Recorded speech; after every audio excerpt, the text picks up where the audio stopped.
What's up, punters and dribblers? Welcome to another live stream.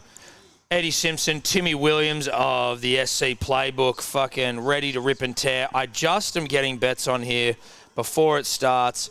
Listen, I got to be honest, I saw Sean Lane run out and it spoke to me. First try scorer, Sean Lane. Punters, what's he paying? $41. Hell of a footballer. $41. Hell of a footballer. Hell of a footballer, Sean Lane. Welcome, Timmy. How are you? Good boys, having me back. Bit different without the big fella here. Bit lonely over here, but it's all right. Look, it's nice. You know, he's not going to be shitting on your turbo theories. Yeah, I'm still scarred from that, to be honest. He's very pleased with himself about the fact he's beating you in Supercoach again, third year in a row. You've got no idea. Like, he sits there and he talks about stuff. We go into the podcast of a Wednesday, and he's got these grand plans to save trades or like trade this bloke in or this bloke in. 50 minutes later, he's doing the exact same things I've told him to, and he's just gone. Then he claims to be better than me. I'm like, he's beat me 2 years in a row, the bastard. So I've got nothing I can run with. I will give Rui's flowers. He was like, Timmy is so much better at Supercoach than me, but I'm just beating him all the time. Yeah, he's got me. He got me by about 100 points or less 2 years on the trot, and this year he's up on me by about 100 again. So it's bloody tight. See, that's how I feel like with Eddie and I in pool. Like, I'm definitely better than him, just like it's obvious, but he is. But you're behind me by 9 and haven't been in front for like 6 months, maybe longer. No, I know. I'm just saying, Timmy hasn't beaten Guru in 2 years. It's the same thing, right? But at least Guru's humble enough to admit when he's not as good. You won't get that out of me, my friend. You won't get that out of me. Who do you think's going to win this one? Oh, no, Jack. I want Souths to win by more than 3.5 points. Souths have turned things around massively after someone departed the club. Maybe the coach, I can't remember. But the Eels, I don't feel like belong on the bottom of the table. They definitely don't. So at a certain point, they've got to start beating teams and get off the fucking thing, right? They are much better than the position on the table they are, right? I'll be honest, of the 8 games this week, this is one I have the least idea about. I'm tipping the Bunnies. They're coming home strong, but these two sides, week to week, you have no bloody idea what they're going to throw up. I think there should be a lot of points. It's a bit damp out there, but dry at the moment, like not raining as such. So she's heavy underfoot, but I think the Bunnies will be too good. But seriously, anyone who claims to know who's going to win this are kidding themselves. Yeah. No, you're talking shit. Yeah. Does Combank Stadium remind you of when Tom and I got that big, huge kicking comp win? The bomb victory? The defusing bombs? For those listening in about that bloody bomb-catching competition... People still ask us about it. Yeah, Guru and I versus you two spuds. What did you get? Did you go 0 from 2 your first couple, and then Matty the Waterboy got dragged into ours. Guru and I still haven't dropped one on Combank. Did we drop 2 each, or did we drop 1 each? We dropped 1 each. Yeah, we dropped 1 each. And then Matty the Waterboy got wrangled into our team for some reason. Mate, listen, you got to live and die by your selections, and you pick Matty. I thought we might have got round 2 this year. Well, it wasn't invited back. No, we weren't invited back. Obviously, they were like, there's no theatre, there's no drama when we know who'll win. So no, exactly. Well, Guru gets invited. He's getting wine dined. He's there right now, isn't he? Getting wine dined 69 by the Eels right now as we speak, instead of being here. I don't know who wears more jerseys, considering they have a team they go for, Guru or Roasty. Well, Guru's a diehard Rooster, as we know, but he's got a lot of love for the Parramatta Eels at the moment. Always out there for Para. Doesn't he do some South stuff? He was in the belly of the beast out at the Raiders. Like, is he a Eels ambassador? He'll take a doggy's corporate box every time it gets offered to him. Mate, that's like if someone asked me to put on another jersey for anything other than like if I was acting, you know what I mean? Like I would. There's just no way I'm doing it. When did he decide that he wasn't going to publicly support anyone? I don't know. It's very Ray Warren of him. I think you have to a little bit when you are this agnostic, like, for guru sure. of rugby. No, I completely understand. I'm just wondering when that happened, or if it's always been the case. I mean, you can't avoid it, obviously, Timmy. Your team Raiders loyalty. You wear it on your sleeve. Yeah, forced into it. That one, the Raiders. But yeah, just having an older brother in the team for a while, sort of, did force the hand. But then did you go? Because he went to the Dragons, didn't he? He did. Did that change you? It's really weird trying to explain following his teams. Thankfully, he was only at 2 NRL clubs, and the Dragons one was pretty brief. So he played 2011, 2012 at the Raiders, and that was when he was 19 and 20. And he got a man of the match in a semi against the Sharks and then killed the Bunnies in 2012 in a semi. Went to the Dragons after that, and it was when Pricey was in charge. And Pricey was facing the axe the whole time. Yeah, from the moment he was there. Sam went over there on a sort of a half-decent wicket. In the first 4 rounds, they went through Michael Witt, Adam Quinlan, Sam. I can't even remember who the other half was. Kept chopping and changing. It's a who's who, though. Yeah, got there. Sam left after about 8 or 9 rounds from memory to go to the Super League with the Catalans. Pricey got sacked after it. I think it was Mary McGregor came in. It was just they signed Benji Marshall from the Auckland Blues. Benji came over. Sam lost his spot. Benji came over and was terrible. Sam ended up in France, which was awesome because you're not living on the beach playing Super League. It was Right, great. if you want to go anywhere. That sounds like the absolute fucking... But you sit there and obviously go for the Raiders. But then if the Dragons are then playing the Raiders, but he was playing for the Dragons, well, I'm going for the Dragons. Well, it's family first. Yeah. It's very weird. But he's done now, so we're all good. Are you from Cooma? I am. Yeah. Heart of the Snowy Mountains, mate. Don't forget it. No, I would never forget it. No, I would absolutely No, I would forget it. never. Oh, Pensini. Come on, brah. Better than that, son. Better than that. What are we doing there? What's happening down in Canberra? Like, is it a cattle issue? Is it what Sticky told you, which is just, the refs have got it in for him? What's the go? Well, no one cares about people from the capital, and it's just a shit Sad show. but true. Like, it is sad, but it is true that it is a cold prick of a place to live, and there's not much going on there, and no one wants to go there. So if the Raiders want to attract big talent, they have to pay them massive overs or basically go to England or recruit them young, get them down from Queensland, wherever it might be. So, mate, I think it's a credit to Ricky that they've played finals however many years in a row they have because no one wants to go there. I love Canberra, but if you don't live there or haven't been there... Well, you know how the AFL did, I don't know if they still do, but for many years they had the Sydney tax because there was like a cost of living. Cost of living. There needs to be a Canberra tax.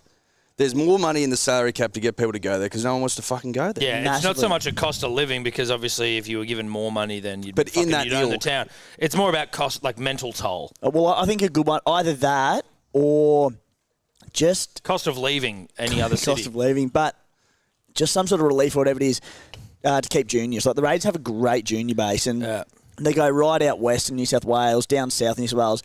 They have a big catchment, do a lot of yards, but then they can't keep them. No. Because the Roosters, Nick Blyde comes calling and they go up to Bondi or whatever it might be. Yep. So just something to encourage clubs to produce juniors and reward them for doing so. I'm concerned, gentlemen, that we might be in for a serious poo slinger based on the last sort of like 3 or 4 minutes of rugby league football. Just every single player pushing passes, knocking on, fucking up. It's, one of those nights. Yeah. Never seen that referee before in my life either, which is, I don't know if that's a concern or not. He's got a huge forehead. Quite the square noggin. Yeah. Like that could be Adam G. Yeah, exactly. It could be. I don't think it is, but it could be. I don't know if they'd waste Adam G's time with a game like tonight. Just chaos. Like, what are we doing there? What the fuck are we doing?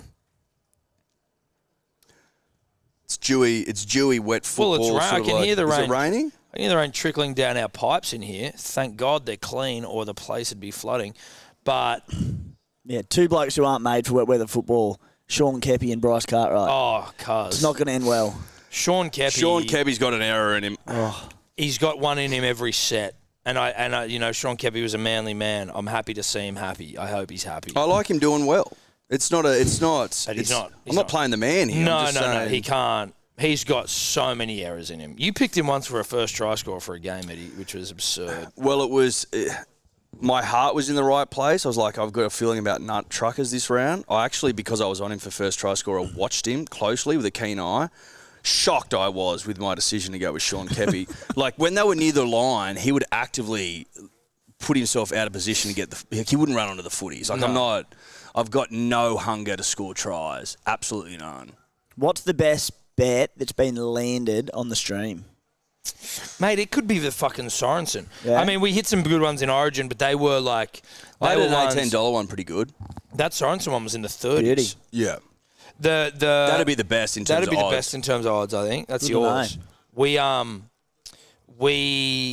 The Origin ones were good because we went hard at them. And I had $18.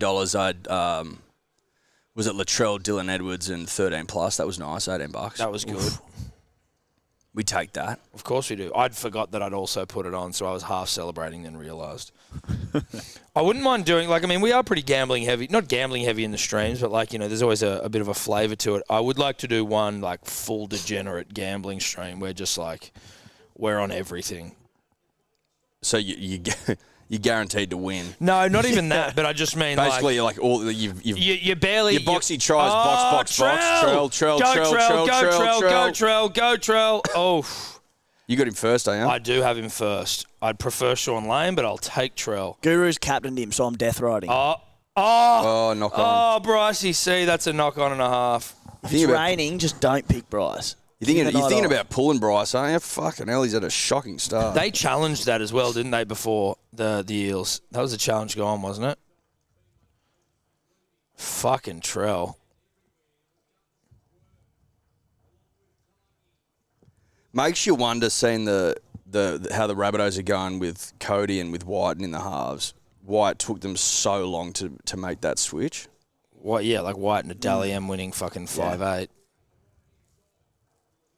Yeah, it's a bit odd. But, here we go. Trell! Fuck! Bugger. Is that Gagai? Gagai's in me multi, so we'll take that. Oh. She's how soft. Listen. It's good for South generally, which I need, but obviously that's a bit of a air out of the balloon sort of thing. That was easy, though. God, that was that soft. looked easy. That's ordinary. It's just ordinary stuff. Why does that winger, who was that winger? Is that Tonga? That's a jam and a half right there. You don't need to do that, buddy. Poor young fella didn't know what was going on. You don't. It's almost a wonder why they hadn't gone to him earlier. That's unreal. Few boys out here, we just want them to, just see out the 80. See out the 80 minutes. No issues. I've got to tell you, Tim. I don't know if it's just the blue blood just flowing through my veins, but I'm starting to feel it. I'm starting to feel next Wednesday as Wednesday week. What is it? Wednesday week. week. I was going to say. Running thick. I reckon we can win. I felt it before game one. I think we can win. People sit there and go, we got belted. No, we didn't. We nearly beat We them almost with 12 won with blokes. fucking 12 men. Yeah. And I reckon that's half the reason old Billy was so prickly in the interview, because he's like, fuck. He knew, mate. This he knew is they coming. played shit. Because he's coming. But no one knows the game better than him. So he would have seen things that the layman doesn't see, and he's clearly concerned. He would have seen Spencer Lenu coming off the back fence at 1,000 miles an hour going, oh, shit. Yeah. And Angus Crichton just running amok on that edge. And the best thing about it is he's now going to have to pick David Fafita, which terrifies me as a Blues fan, but he didn't want him there. For whatever reason it was, lazy and D, he didn't want him there.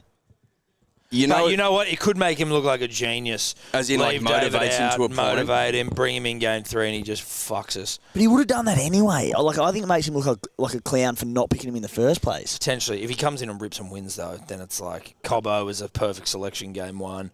Game 2, it's like, well, there's no clean sweeps, whatever. That's how they'll spin it. Yeah, they will. But they won't be able to because we're going to fuck I reckon them we're up. sweet. Yeah, I think we're sweet as well. If we get momentum, if we aren't bogged down with penalties early and shit, and we get forced into a grind, they can't hang with us. They just can't. When our big boys are rolling. Forwards going forward sort of stuff. Well, forwards just going forward through the middle, Tom. It's all over. No, I'm with you. But Mitch has got to have a hell of a game. That's the thing, though. He doesn't have to have a hell of a game because we've got Stephen Crichton and Latrell Mitchell on the edges. It's like all he has to do is kick well, make his tackles, get us around the park. Yep. Like he set up for in the first game. Awesome. He doesn't have to do that for us to win. No. We've got the star power there. We did, and I mean, we did, we let them back into the game. You could say, well, we were just so far in front. It was a bit of Q in the rack, who gives a fuck. But still, there was a sort of a momentary lack of ruthlessness, bed shit from Cam Murray there, poosling it. I think, though, when you're up 34-0 at halftime, you can't I know, but I would get out of that mindset. I would have loved for my state to come out and put on another 34 unanswered points. You know what I mean? It's hard when you get 9 penalties. True. in a row. True. I was in two minds at halftime, like, all right, sweet. Come and put the foot on the throat, put 50 on them, and just completely destroy their confidence. But I'm sort of thinking because they destroyed the penalty count in the second half, got a few tries back in, that it might lull them into a false sense of security. That they're not as bad as they think they are, but they actually are. Yeah, as in it'll lull Queensland. Yeah, because they'll be like, oh, we didn't get pumped. We came back when we wanted to, but no, we took the foot off the throat. And potentially also New South Wales, where like if you hump 50-0, you may be going to game 3 a little bit more. 100%. Like, we just beat these guys. That just happens. Go, big fella. Oh, high tackle there.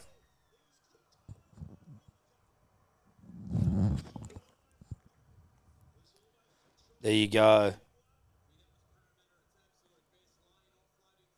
Had Lane gone over second try scorer, I'm not going to lie, I would have been a little bit frustrated. For some stupid reason, he's still in my Supercoach team, so I don't know why, and I'm playing him tonight, but he just survives. Because he can have a game. He's been out of form this year, and he's been injured, hasn't he? He could 2 years ago, but he just waiting for something to happen. He's playing in the middle now, and he's looked a lot better than on the edge. Or is he? He is on. No, he is in the middle, isn't he? Oh, here we go. Gutho. Good defence there. Are you hearing anyone about for the Eels coaching gig? No idea, eh? Because I think, did Jason Riles pulled out of it? No, he hasn't, has he? I thought I saw someone. Has Jason Riles pulled out? Who were the two? Can we look up that? It was Riles and... Oh, that's a good ball. That's a seed. Riles and Josh Hannah, yeah? Hannah, yeah. I thought I saw Got something. it on good Riles authority. might have Jason pulled Riles out. has one of the biggest dicks in the NRL in the history of.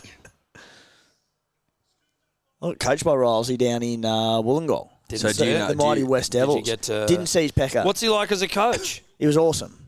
He was. Can you see why he might be a good fit for whoever? Oh, mate, I was at uni at the time, living on campus, and footy was a bit of an afterthought, so I don't think he wasted too much time with me. But awesome dude, really good defensive coach, but that would have been, was it 7, 8 years? Oh, about almost 10 years ago now, so he's probably learned a few things. Is he the only future NRL coach that you've been coached by? Had Brett Camorley down there as well. Okay.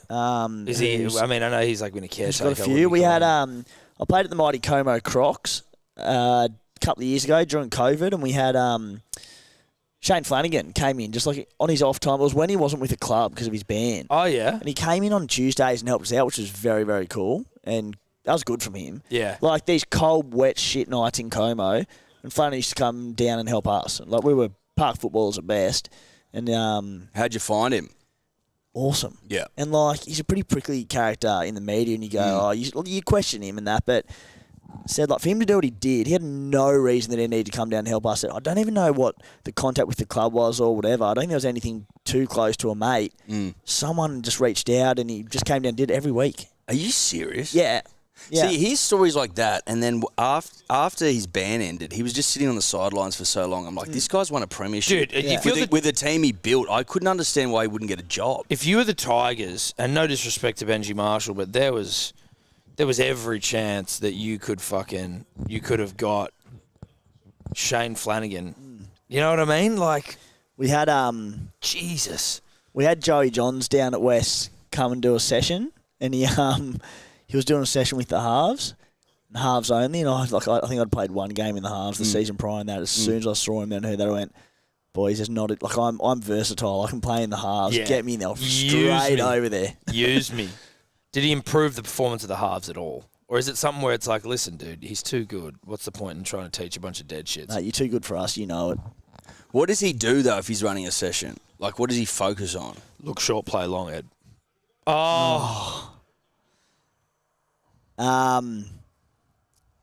We just did tight stuff in around the ruck. It was very, very basic. It was about half an hour's worth. But again, doing stuff like that coming down to, I think Picky Riddell was like the assistant of first grade at the time. Yeah. So must have been a connection there. Mate, I sort of sat there in awe, and it was all the haze. I like hearing that, though. When the greatest of all time's going down. Oh, fuck yeah. Given his time, doesn't have to do that. He doesn't have to do that. Doesn't have to do it, and Just wants why to would get you back, want mate. to as well? And he's doing it on like a Tuesday night in Wollongong. It's awesome, hey? Maybe we should go give some time, Ed. What would we give Tom besides time? Well, I don't know. Eyeballs? Well, I mean, it'd be some fucking. Fullback, work with the fullbacks under the high we could ball. work with the fullbacks under the high ball. We could potentially give some, I did play 5'8" for the Oxley under 13s. You did. A's. It's not nothing. Wore gloves. Did ya? Yeah. What do you mean, did I? It was peak glove season, dude. Wendell was wearing them. Sterling Mortlock, obviously. The gloves never made it to the NRL, did they? I don't remember. thank Did God. Carney wear them? I feel like Toddy Carney wore gloves for the Raiders. Carney might have brought it up temporarily. Can you guys just try and see if there's a photo of Todd Carney wearing gloves playing for the Raiders? What's Cooper and Matty Johns backstage saying? Zach Hosking, get on the couch tonight, lads. Oh, Yeah. great, get on the couch tonight, lads. Yeah, fucking oath it is. Yeah, shoulders coming good, boys. I'll be back soon, and I did look more like Zach Hosking than Zach Hosking. I know, Zach but Hosking. I don't know many people who look like so many people. And you've got Zach Hosking, there's that other guy from the fucking You look like everyone, mate. Panthers. There's Lindsay Smith from the Panthers. Smith, Phoenix Crossland. Daly Cherry Evans, a bit of a low-key one. that No, people are you do missing. actually. You do have a bit of Daly Cherry Evans. A little bit. Extend my neck and shave my head, and we're on. You shaved his head. He's got Daly. go there's Mitchy. Mitch. Oh, you it's look a good inside tackle. there. Who made that? Jack You look Wyden. inside to your fullback. It's a great tackle. Boots and all. Oh, who do we need? I've forgotten Is all my that Brennan bets. Hands getting into his work? We're on board Dill Brown, boys. Yes, we are. Supercoach and punting. Yes, Dill Brown. Let's bat That's it not back gonna to do Dill it. Brown.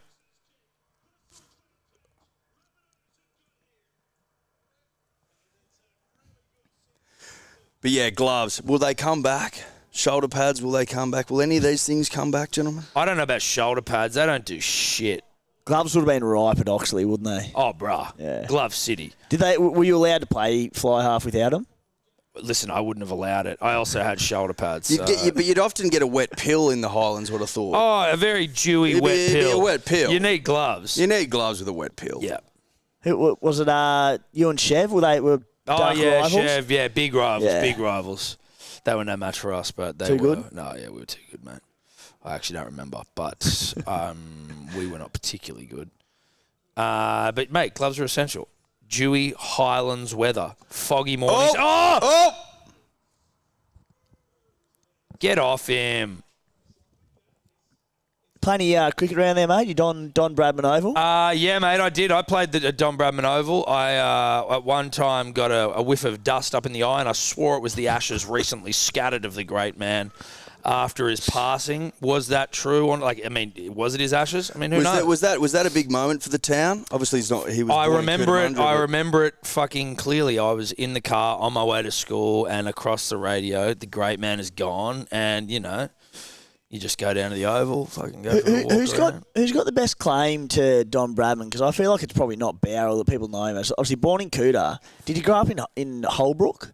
Mate, no one fucking knows him from anything other than Barrel. I know he died in Adelaide. That's what I know. Died in Adelaide. I think anyone would die if you spent enough time in Adelaide, right? I don't even know. That's like I don't not know even why the natural fuck he causes. chose Adelaide on the way out, but anyway, that's up to the Don, who is free to make his own decisions. Can we look up as well? Oh, give that. I think they sold the house, or I saw it on the Grade Cricketer. They were maybe selling the Don's Barrel home. And I just want to make sure that it's fucking, or it should be like heritage listed. I think his home in Cootamundra is a museum. Can we look that up? Was that where he used to practice against the tank? Because I'm pretty sure in Barrel they had like in one of the houses. So like, how old was he when he lived in Barrel then? Well, I reckon there's Holbrook between Bowral and Cooter as well. I've been to his house in Holbrook. Unless I'm making things up, but Everyone's just trying to get their slice. Yeah. Aren't they? When did he go He to Barrel? stayed in this place once. How old? Sorry, how put it up on the thing? How old was he when he went to Barrel? Oh, Trell. Oh, what a tackle. That was a fucking tackle and a half. Give it to Trell. Cody. Oh, he's lost it. He's lost it. Oh, Poo. huge. Are they giving it? No, they're not giving it. He was high-fiving. What do we got there, Eddie? Give us some Don stats, please. Bradman's birthplace, Cootamundra, is now a museum. Got that right. The whole town. He practiced batting incessantly during his youth. He invented his own solo cricket stump for a bat and golf ball against the water tank, yada, yada, yada. During the 1920-21 season, Bradman acted as scorer for the local Barrel team, captained by his uncle. How old is he? Okay, so he grew up in Barrel. There That's you go. the yarn. Yeah, it's Yeah, ours, not bro. bad. That's ours. Yeah. And his mother hailed from Mittagong. Yeah, he's Scra- ours, dude. Scratch Holbrook from the record while we're at it. Big time. That's why Cootamundra doesn't get its flowers, because he was there for fucking 2 seconds. Yeah, it's Barrel. But, I mean, are we saying then, was the corrugated iron tank in Barrel? Couldn't have been. Well, it could have been if he was there when he was a pup. 2.5. He was doing that when he was 2.5. No, so it must have been in Barrel. That's what I'm saying. Yeah, that's what we're saying the same. Cool. So I was like, I feel like I was taking crazy pills. And I was in Barrel. We went to the house, and it was like, there's the corrugated iron tank. Or No, like, that there's was a piece of it or some shit. I was talking shit before. I was talking good. out of turn. Good. Makes me feel better about the town of Barrel, which now we It put just, back it just at wouldn't the make top of the sense throne. if there Yeah. was. It wouldn't make sense if if there was a museum there Dude. and a Bradman Oval if he'd only spent just a moment there. Imagine if Cootamundra came over the top and built a bigger Bradman museum. Yeah, but look, I mean, thankfully for Barrel, it's within earshot of the city. Not many cunts are going to Cooter just for the Bradman Museum. It's true. Big claim for Cooter though. And I'm happy for him, but like, just disappointing that he opted to leave.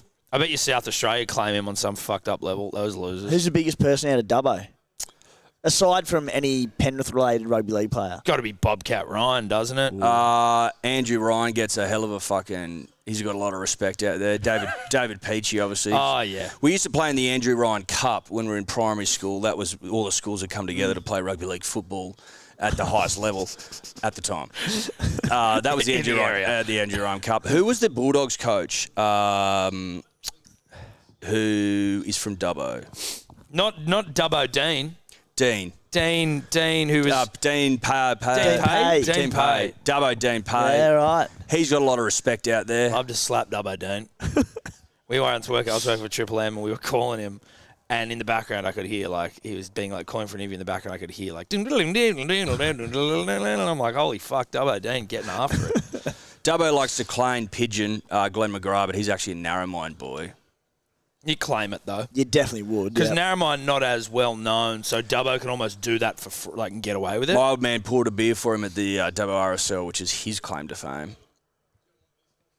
Oh, But yeah, it'd be Andrew Ryan or Peachy, and now obviously Yo and Burton getting into their work. that was a high tackle, or at least it looked like it. Klein would have sent him off. Melinda Gainsford Taylor, I think, also from Narromine. MGT. Yeah, she could run.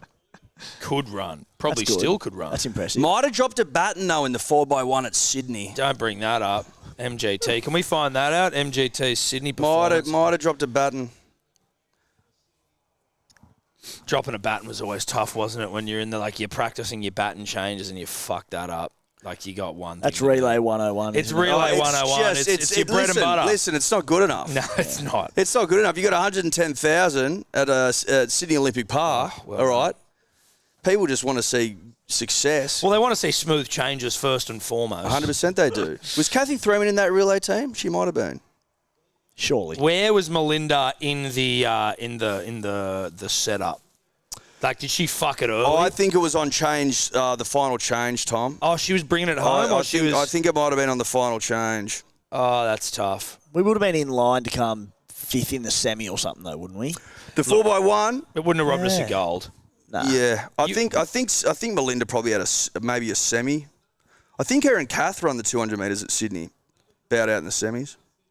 Owen Wilson as well. I think someone's mentioned that. I get Owen Wilson a lot. The one that I love that I don't see it at all, 'cause I see a lot of Owen Wilson, especially when I had longer hair, but I get Mick Fanning a lot. And I'm like, I don't see that. Me either. Listen, Me either. Listen, I'd like it for not you. my words, mate. Not my words. I'd like it for you. Owen Wilson's a special. Who's the best out of Cooma? Mate, we've got Ricky Ponting's wife. Yep. We've got Peter You Siddle's. mean, is her name Rowena? Rhiannon. Rhiannon. We've got Peter Siddle's grandparents. Holy shit, dude. Postman Pat. Postman Pat. Holy shit. Is that because I always deliver or what? Postman Pat, and his black and Holy white shit. cat. Postman Pat, yeah, you definitely have a bit of Postman Pat. See, about and there's you. a lot of Daly Cherry Evans in Postman Pat as well. True. So that's where we all sort of come together. No, yeah, that's it. A fusion of Postman Pat and Daily Cherry. So Cooma's best is Ricky Ponting's wife. Rhiannon. We've got Tora Bright was in my street. Snowboarder? Our most successful Winter Olympian of all time. Don't know Tora if that's Bright changed. aerials? She was snowboarder, half-pipe. Snowboarder, Absolute half-pipe. gun. So we had, Tora was right up there. Footy players, not a heap. We had Brett White. He's a good one. Brett White, yes, of Melbourne Storm and Canberra Raiders, New South Wales and Australian fame. Yeah, but more known for the kin of Australian cricketers. Yeah. You know what? And I'd actually say that, no disrespect to Brett White, but Rhiannon Ponting is ahead of... Huge. It's ahead of Brett. Mate, I was like 10 years old one day and someone called me and said that Ricky Ponting was in the pub in Cooma, and I just sat there and looked at him through the window like the biggest weirdo of all time, but it was probably the best day of my life. Oh, bro, you do that in Cooma. I mean, she was the first lady of the nation for quite some time. Exactly right. Quite some time, Fair which claim. is no small feat. Adam B from the Gold Coast. You boys mentioned Kepi and Cardi, not good wet weather footy players. Which players are built for wet weather conditions? Great question. Well, that'd be your nut truckers, wouldn't it? Yeah, but a nut trucker is Sean Kepi as well. Like, True, a nut trucker can drop a ball. Someone who never looks to offload the ball. No, exactly. Blake Laurie. You know what, though? You are right, Tim, because the hallmark of a good nut trucker is one that does not look to offload the ball. Your Nigel Plums. Yeah. How's Cam McInnes go in the wet? Terrific. Yeah, he strikes me as a guy...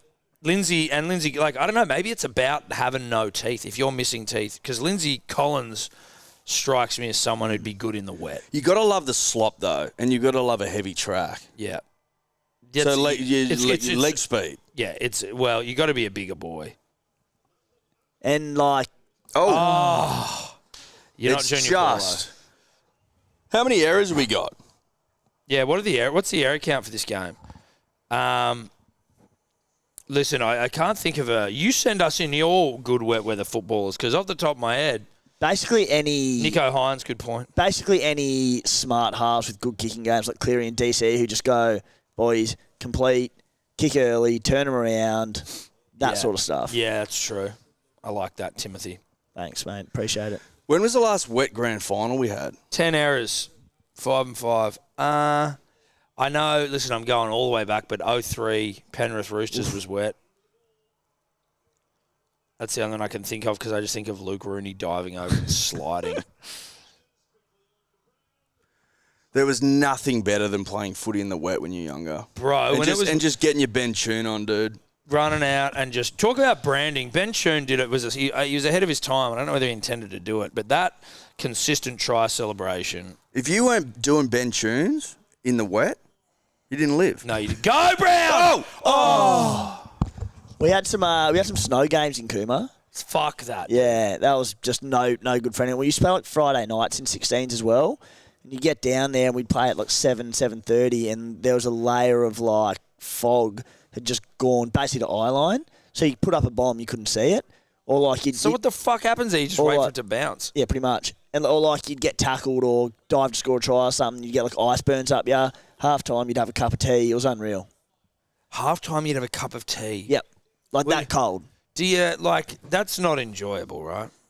Well, when you're 16, you don't really care. Yeah, if you did it now, you'd be like, not a chance. But back then, you just wanted to get out there and get amongst it. But I imagine I'd still hate it at 16. Like, I loved wet weather stuff because it was a bit of fun. But, like, the snow games, we didn't have a lot of them, to be fair, in Coombe, but there was enough. Oh. You'd go out there, and if you're running against it, it was like sleeting coming against your face. It was awful. Like, that's insane.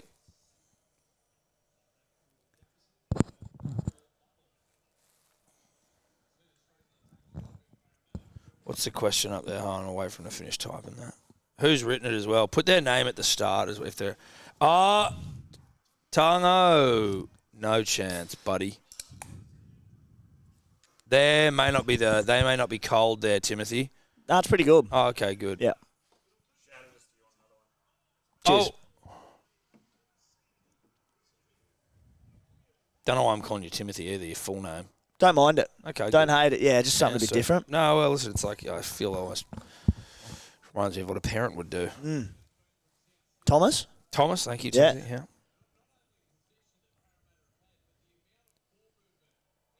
But I've never been someone to introduce myself full name like that. No, God, you know what I mean? Like, I'm like, call me whatever the fuck you want. But like, some people are like Tobler. He's always like, I'm Thomas Tobler. I'm like, right. Thomas, you go the full. The double down. In high school, we had 4 other blokes in my year named Thomas, and they were all Toms. So it was kind of the only way to differentiate yourself from the 4. Well, listen, dude, you also had your spacer earrings. That was a good way, and your nose rings. Yeah, that's a good point. 4-0 first half. This is This is, you know what, dude? I feel like I'm not shocked. It's delivering to expectations. Yeah, it is. Like, it is. You did say at the start, plenty of points. I did say that, yeah. that was good. But it was a game that didn't really make me feel anything when I saw the fixture, you know what I mean? Jasper Alford. Now, Jasper, there's a name. If each team was made up of one position, for example, entirely fullbacks or entirely props, which position would win? Go, Tungo! That was a seed. Oh! Who threw that? Oh, my God. Find Laney. Where is the big Kid fella? has a step on him. Was that Dylan Brown that threw that pill? That was glorious. Was that a divine seed? He's got a fucking pill in him. Oh, good God, that's bad. Yeah, that's not good, is it? Even like, look at that. Sean Lane was running the line there, and he's just like moseying up. There's like, mate, sell it. Made up of one position. It'd be back rowers. It'd be someone with good hands and a big engine and size. Back rowers, they're big, they're fast. Like, you can have size, you can have agility, you can have speed, and ball skills all wrapped up in one. I reckon 5'8", maybe. Well, think about it this way. I know they're smaller ones. They're smaller. Quick, ball skills. Like, if you got... But if you've got, like... Who would you replicate as a player to have 13 of? Oh! Jackie great boy! Ball. Go, Jackie. Great ball. Great ball. You know what I mean? Who would you have 13 of? of? One player, yeah. Probably Cameron Murray. Back rowers. But he's a middle as well. Like, I mean, he's playing on the edge tonight, but I reckon not just we're watching the Bunnies, but like you watch him play centre when he has to go out there. He does an unreal job. Yeah. Fit as, moves well, ball playing. What about Tommy Turbo fit?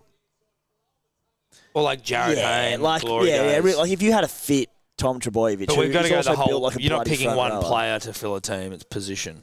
Yeah, like not every fullback is Tom Turbo's size. Well, I'm just saying, can you use that as a way to think about what position you would have? You know. Good question. Good question from you, Jasper. I don't know either. Are they coming through on the? They're coming through on the YouTube. Leave your questions in the YouTube, but you can also, if you want to call, text 0483144593. Supercoach questions for Timmy. I don't know. Yeah, I've stopped asking Supercoach questions. Who's the pot of the year? Do you reckon?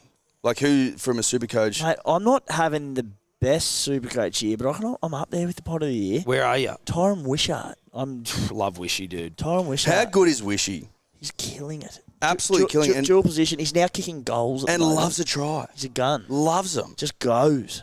Mate, I get on him quite regularly, and he always bangs for me. Always. Yeah. Don't get anyone outside him because he just dummies and goes himself. And love it. Supercoach, that's what you want. So I got one for you boys. I got a ripper. Yeah. I mean, listen to you boys dribble on about this for a good 12 months now. Mm-hmm. The Olympic torch. Yeah. Where did your fascination for this stem from? Do you want to get it? Can you guys get the Olympic torch for Timmy? No, all good. Well, it's just there. You don't want to hold it? You don't want to hold the I've Olympic got torch? one in my lounge room. Oh! Yeah. Oh, wow. Don't. Need not get it. Yeah, I get it, though. Get it. Get it with the stand. My old boy ran with it. Did he really? Yeah. Been meant to have it for a while. How the fuck what did he do? Yeah, Is he just he was just one of the great community men in Cooma. And he and just got nominated when they were doing it, and he ran with it down Pambula, far south coast. So we got in the lounge room. So have you ever fired it up? we have. So not quite illegally, not long after the Olympics, we had a bonfire at a mate's farm, and they had we did a big 3K run into the bonfire. And then the old boy was at the end of it, and he lit the bonfire with it because it's got the canister on the inside of it when you open it up, and they were specially made so that they could only be used once. But I don't remember who did it. I was about 6. They were specially made to be used once? They could only be used once. That's pretty baller. Yeah, so we had I don't know how, but we had one specially made up to fit in and work on it. And we relit it and got all our family and friends around, and we lit the bonfire with the Sydney Olympic torch. We need to work out how to relight this. I actually love that because it implies that it should only... Oh, go Dill! Go Dill! Oh, fuck. Shout out to the Olympic torch. It's only supposed to carry the Olympic flame. I know, but until we get it, and then shit, you gotta put that. Then it's going to carry fucking. It's going to carry the Olympic flame again, but it's just going to be our Olympic flame. To answer your question, Tim, we are fascinated by the greatest games of all time, obviously, as said by Talangi. One Antonio Samaranch. Oh, Blaze. Fuck, that guy scores some tries. In the multi. doesn't he? with the Olympics coming up. Yeah. Fair enough. Olympics coming up. One Antonio Samaranch. He did exclaim the greatest games of all time, Sydney. And fuck, dude, like there's just nothing like getting around your nation with dumb random sports that are just not popular until once every 4 years. Like that's, All the Olympic sports. That's nostalgia. It's awesome, eh? That's nostalgia. Yeah, it's also that as well, right? Perfect time in our lives. Like, how old are you? What are you two? 30. 30, right. So you would have been a bit young then when I the was Sydney 6. Olympics, 6 We years went old. to it, came up, did the basketball and the tennis or something or other. So I was 11. That would make sense. Yeah, I was 9. And just fucking the Sydney, like life was good in Australia. My old man reckons that was peak humanity, 2000. 2000. Yep. Yeah. I'd have to agree with old Chilton Simpson. And also coming... Pre-drought. Pre-drought. Pre-world bullshit. also Pre-fucking like, trade towers. Y2K, like everyone thought the world was going to end, and then next minute Next minute, the we're all Olympics are good, on. dude. Olympics are on. Yeah. Y2K. So not only did everyone think they were going to die, but then the Olympics are on, so beat that. Correct. And we fucking dominated. Ian Thorpe, size 17 foot. Mate, 4th on the medal tally. Yeah. World record 4th. city. Kathy, Bruce McAvaney coming in his pants. It was a good time. Then we just won the fucking Rugby World Cup when rugby was still relevant. The Bled. Bled The as though it holes was of the still a Bled. thing. Test cricket. We won. just The fucking last time we killed it. won in England, 2001. Yeah. Bradman was still alive, I think. I believe he was, Tom. Jeez, I'm surprised he wasn't involved in the Olympics. Mitchie, bad miss. Kath was the right person to light the cauldron, but like Great fuck. call. Great call. Bradman could have been given a motorised fucking. Did Bradman run with a torch or do something torch related? Surely. Would have had to have. He was a grouchy cunt by all reports, maybe. And he Yeah, was he's a old as prickly fuck. customer, Yeah. eh? Yeah. You don't look into that too much. No, you don't. You leave. Listen, if you may not like what you see. If you Yeah, go to the my God rest his soul, my poppy was not a big fan of the Don as a bloke. I said, Pop, just let it go, bro. mate. Yeah, let it it doesn't Yeah, matter. yeah. You hear those, and I'm like, listen. Are you the greatest sportsman statistically all time? You know what I mean? Yeah. Or just the greatest person. We all have our. We've all done things we're not proud of. We You didn't can't, need but the you Don- can't, but you can't be the greatest statistical sportsman of all time and be the greatest bloke of all time. No. It's one or the other. Is Jordan a good bloke? No. No. He's not. Is Tiger a good bloke? No. No. Can't Well, happen. he's on the improve, but Well, public facing he is. during his heyday, he was a cunt, really. Yeah. Yeah. First team all pig. First team, yeah. Is Daly Cherry Evans the best Manly player of all time? No, he's not. He is one of the all-time greats, though. But he wouldn't be the best of all time. That would be an immortal. That'd be your Bob Fultons of the world. You'd have to say, but then I say that having never seen Bob Fulton.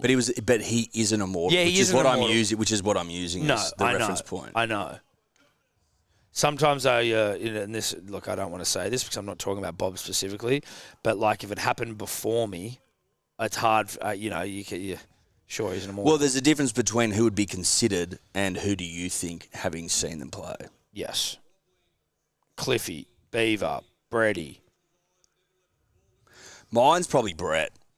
Brett's Having my seen favourite him I've play. ever. Brett's probably my. Well, you know what, dude? Fucking Glenn. We had a golden period. It was hard for me to pick. Like you wouldn't even remember your golden period, would you, Tim? Were you even born? Our last premiership was 94 when I was born, so I was about 3 months. Yeah, right. I So brought you good can't even- things, yeah. See, I don't like. So at 94, I was 5. Like I don't remember it, but I do remember like Raiders iconography being like around, like heavy fucking, all those. I remember the NRL pump up videos. I remember Mal Meninga's like arms and his thighs. Fun fact about that side. Pretty sure that Raiders side in the early 90s, late 80s were the first team to ever bust the salary cap. Oh, really? First salary cap, cheats. You know what? See, like, I mean, look at that team. Well, that's the thing. I never knew they broke the salary cap, Yeah. but it makes perfect sense. It does. Is that team considered like top 3 all time? Yeah. Unbelievable. Yeah.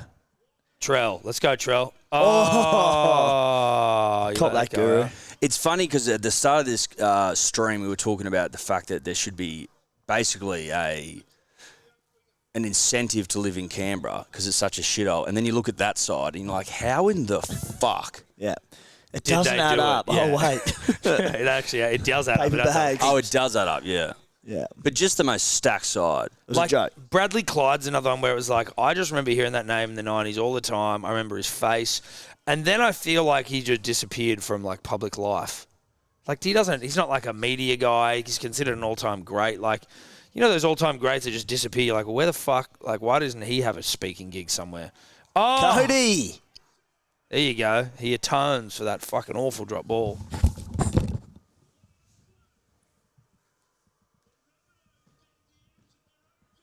That's huge. Huge. Poor old Eels. Fuck, could you imagine if they win the spoon? That'd be unbelievable. Surely not. Weirdly enough, there's still a Mate, decent football side in there. there isn't that long to go in the season.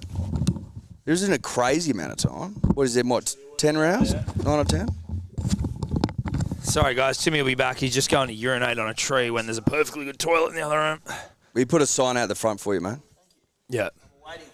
Yeah, we're going to get a Tim Williams plaque. Timmy pisses here. Oh, Kenty will find his way there.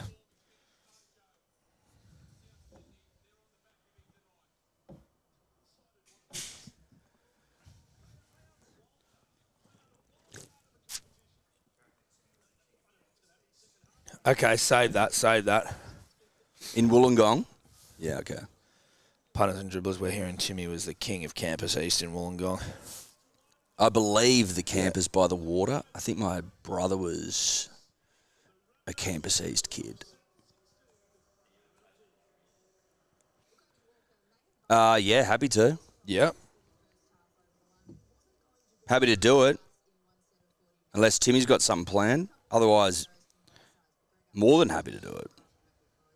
Tell you what we could do is guess the duration of Tim's urine next time. We just have to time from Overs, unders. overs, unders, how many seconds, and you go from first drop. Like when we were at school, you used to guess the amount of like jelly beans in a jar. Do you remember some of the pisses you used to do, the length of them? Cuz on the weekend down at Streets, I did a piss where like you were just going, you know in Scary Movie where the guy blows that load so big he like just shrinks in on himself? I was like, this thing might kill me.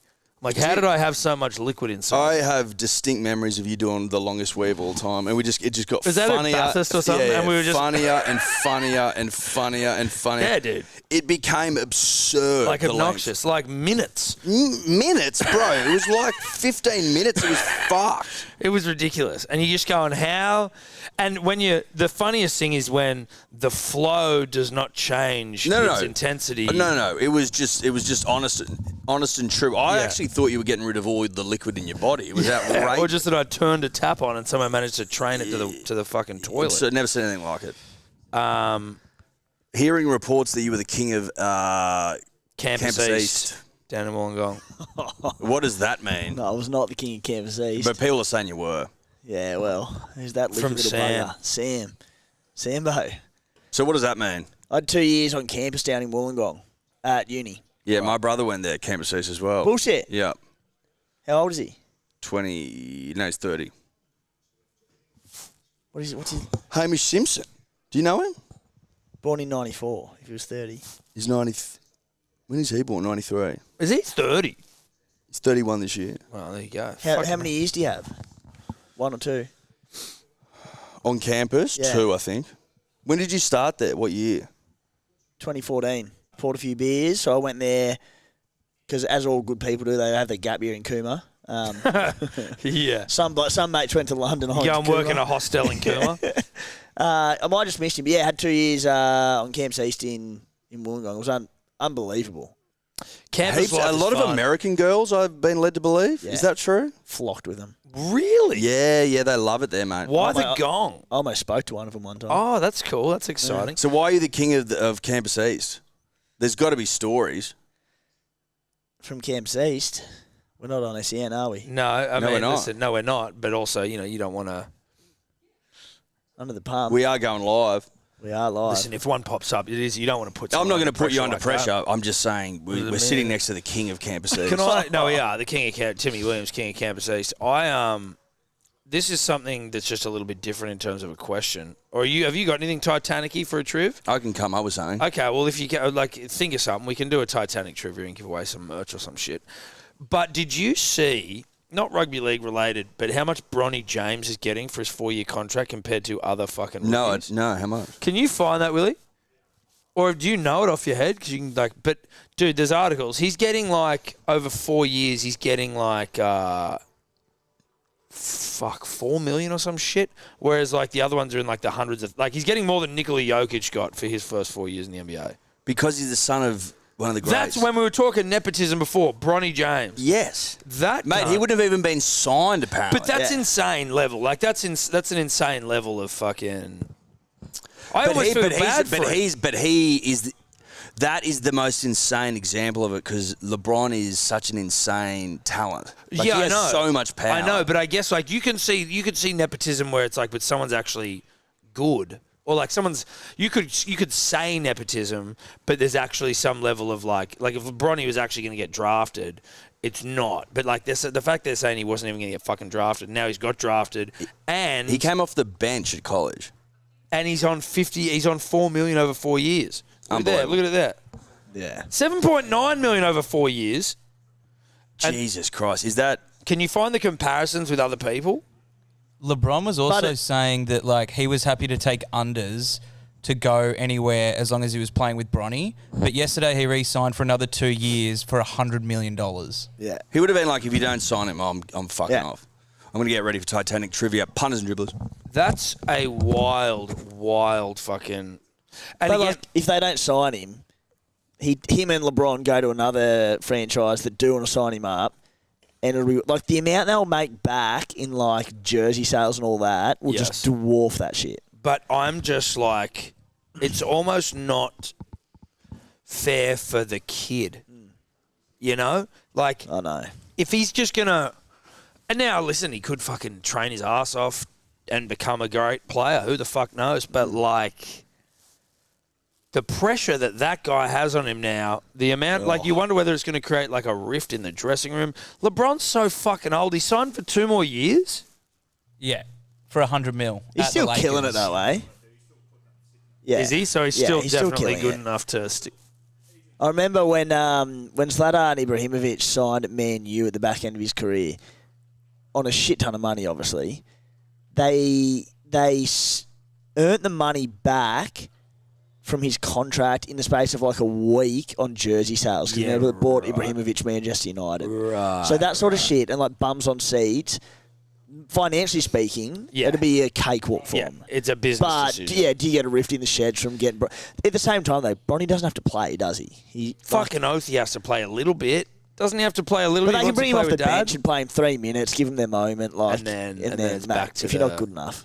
LeBron averaged 25 points, 8 assists, and 7 rebounds a game in this 23-24 season. Okay. So he's putting up good numbers. How does that compare with his other seasons, or how far off is it? You know what I mean? How far off the pace of his good, great? I don't know enough with the NBA. Bronny,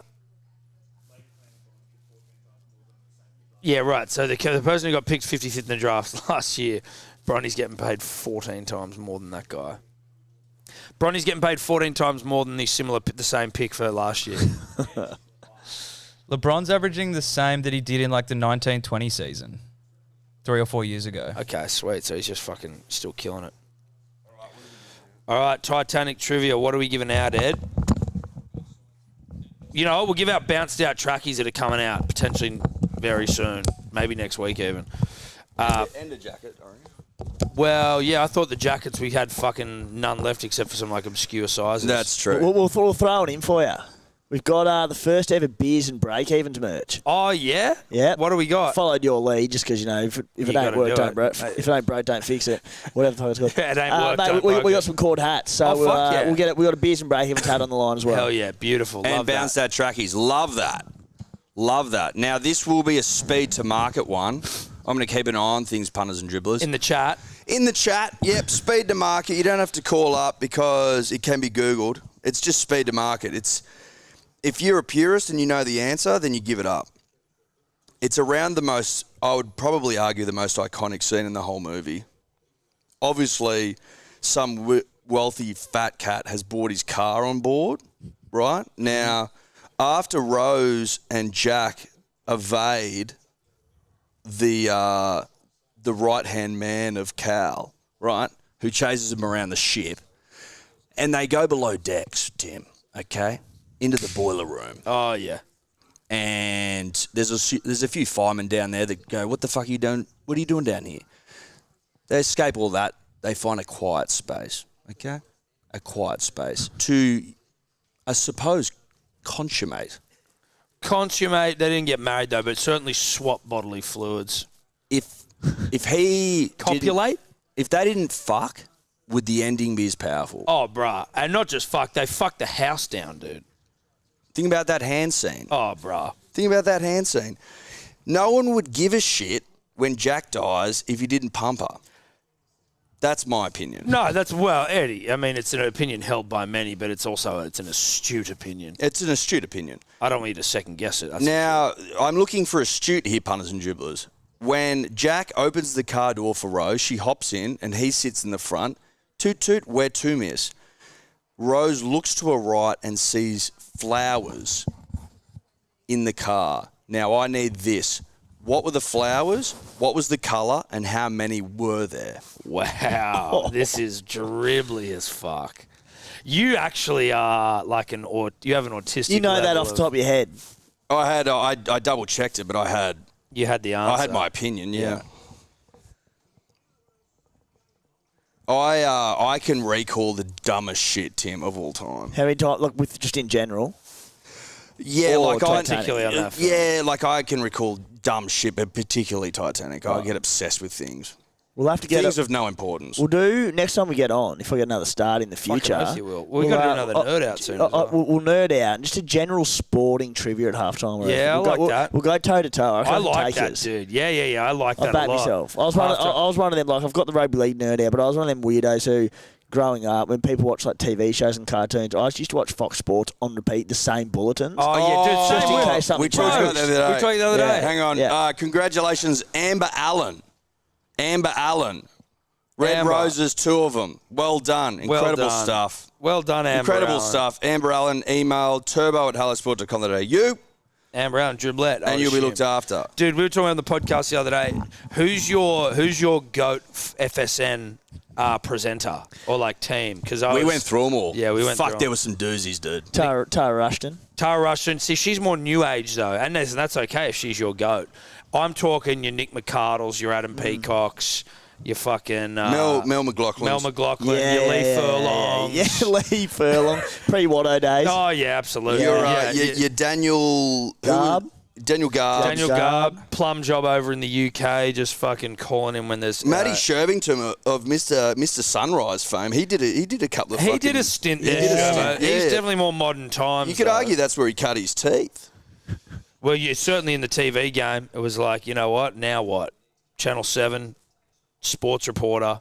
Now he's on the big job. But in your 20s, punters and dribblers, if you're like 20 now, you don't know what I'm talking about. Big night on the tools. You would just relax into a lazy boy if you're in Bathurst at the time and you had Foxtel, which was living so large, and you would just plough Fox Sports News into the earth. Yep. Hungover, lay on the couch, and you'd sit there for fucking hours. And you go around the horn 3 or 4 times before you changed it? Yeah, wait minimum? for a bit of breaking news, a couple of highlights. The 7-7. same thing. Yeah. Half an hour after half an hour. Just wait, just in case something changed. Yeah. And it rarely did, and it usually was just a But nice... sometimes it did. It was a nice and also very slow way to tell the time. Like, oh, okay, it's been another half an hour at least. We were talking about Daniel Garb, right? Back in the day, this guy, I would assume maybe late 20s, he was the European soccer correspondent. He would just go to Liverpool and Man United games and shit, set up a tripod out the front of the game and just do a fucking 1 minute report. That's One of the the greatest great gig of all jobs. time. Yeah. That's the greatest gig of all time.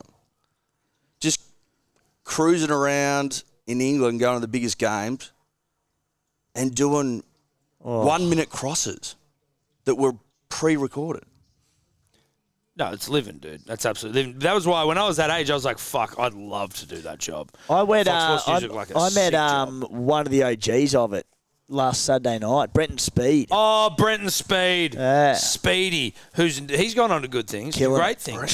He's doing Triple M. I think he'll do a bit of Olympic calling. Brenton He does Speed everything. commentates AFL, NRL, and A-League. Who's a Triple M? Was he there with you? No, he wasn't there when I was there. Yeah. Legend of a fella, by the way. Yeah, he's a good fella. Yeah, Mate, champion. calling AFL, NRL, and A-League, like, no one in the known universe gives a fuck about all three of those sports. So like, what happened was I was at a mate's birthday and he was just pissing down at the footy. Oh, yeah.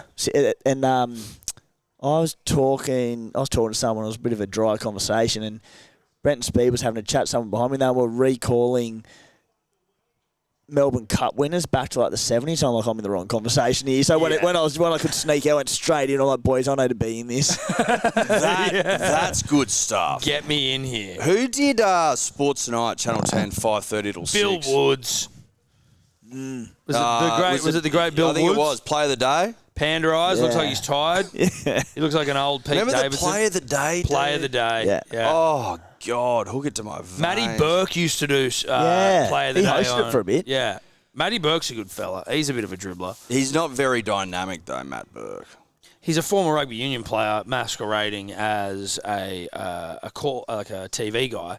But, oh, Jesus Christ. Is that a 40-20? It is pissing down. Were you in the pisser before when Timmy was telling us that he used to play full-on snow games in Cooma? Not a I went out as he started that. He said the fog was below eye line, so you'd put a bomb up and you couldn't see the ball come down. Love that. Talk about good wet weather players. I was a great fog player. Fog. Just smart footy. Just put it in the air. Yeah, fog player, not a stat you necessarily think of. Oh, mate, he's a fucking gun fog player.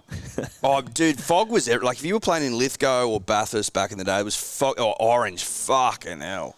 We'd get some fog in Barrow, but it orange wasn't. was grim, dude. Orange is the coldest place on earth. It's fucked. I've played footy in snow in Cooma, but the coldest I've ever played in was in orange in just sleet in the mud. Mate, and it's windy up there, Mount Yeah. Canobolas. Oh. It's fucked there, and it's hard because nothing grows, and they always get frost. So I there's played no a game. grass. I played a game. So hard. I played dude. a game of rugby there on the wing in the mud in the rain. Oh. How many touches of the ball do you reckon I had on the God. wing? I did 0. Jai Arrow looking injured.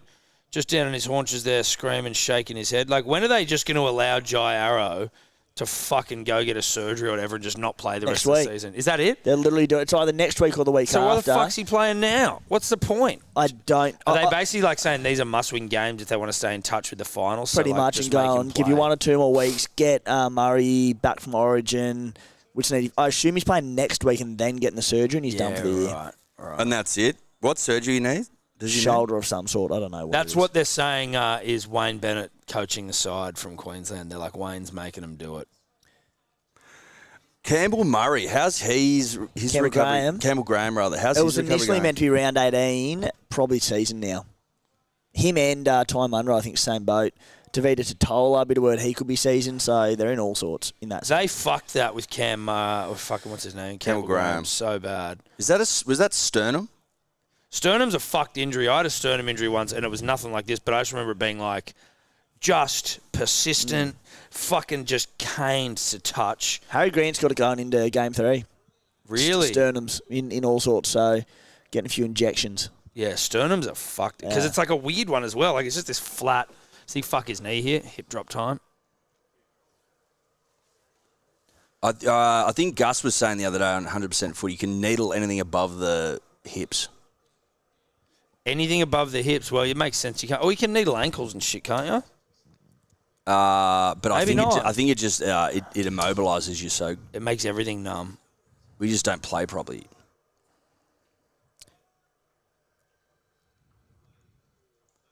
I tell you what, if the Bulldogs start winning comms, his legacy, Phil Gould, I'm talking about, Unbelievable, eh? Yeah.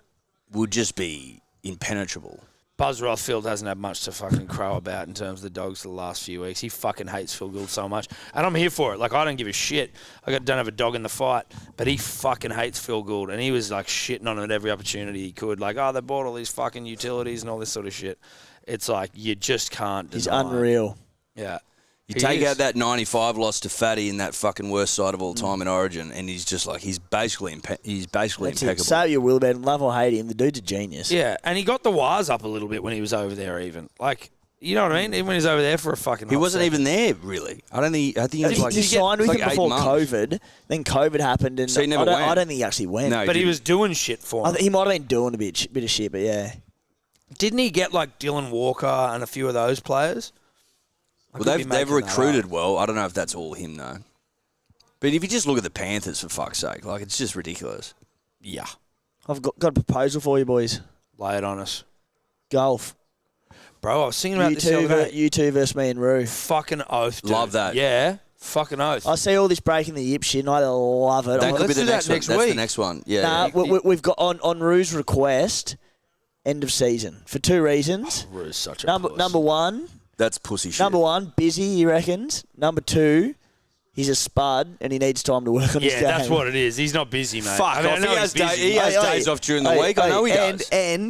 And to justify why I also think that we need to give Roo till the end of the season, I was talking to him about it a couple of days ago and he goes, yeah, I've been getting into my golf. Him and his partner have been playing.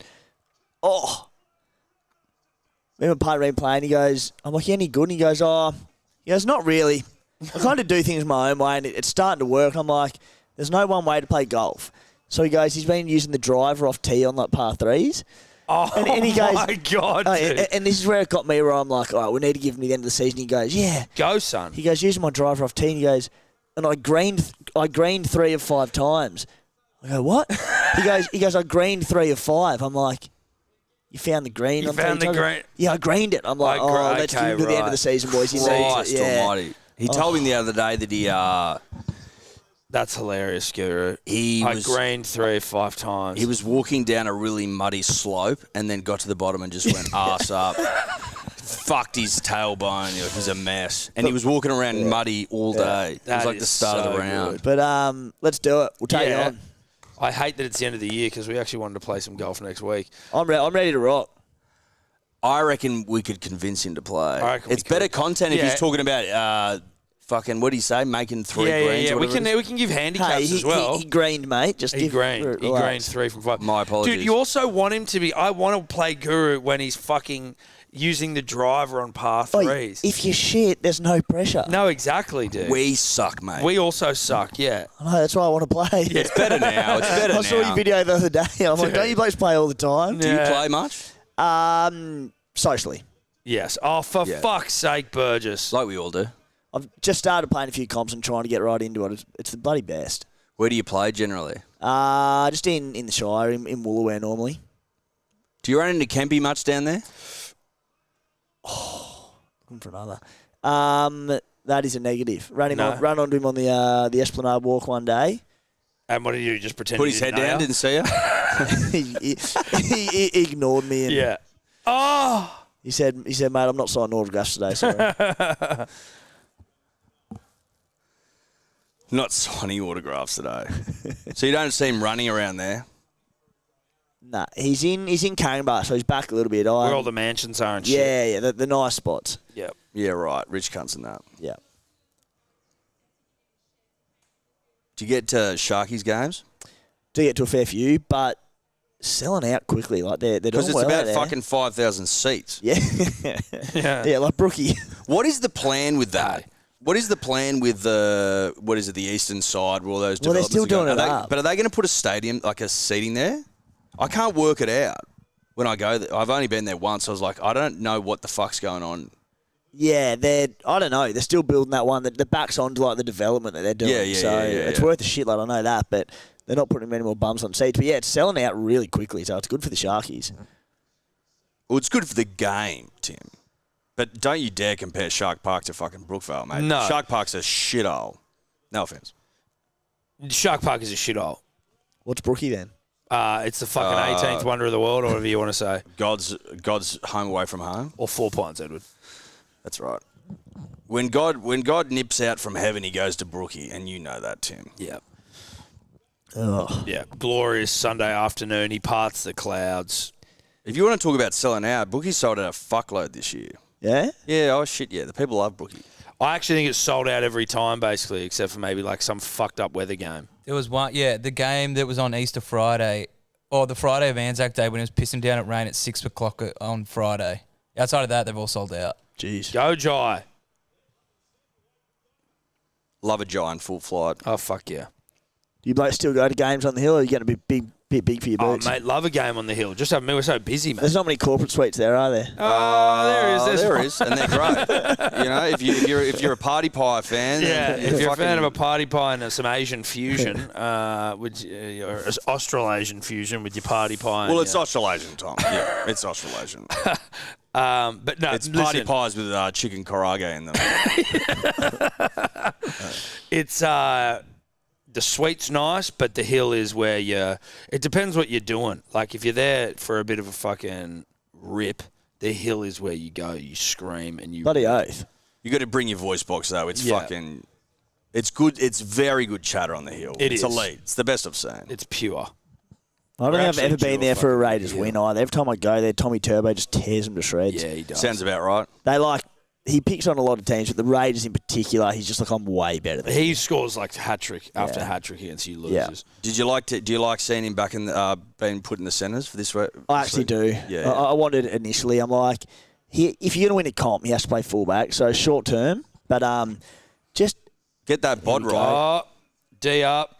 just Great tackle. ease him back into it. Get some reps onto that hammy. He'll be all right. All right, we got a question here from someone in a second. Let me give it a read here. I would love to see Jake lift a shield. Just Oh, quietly. fucking hell, mate. I'd be in. I think Billy slated him a little bit.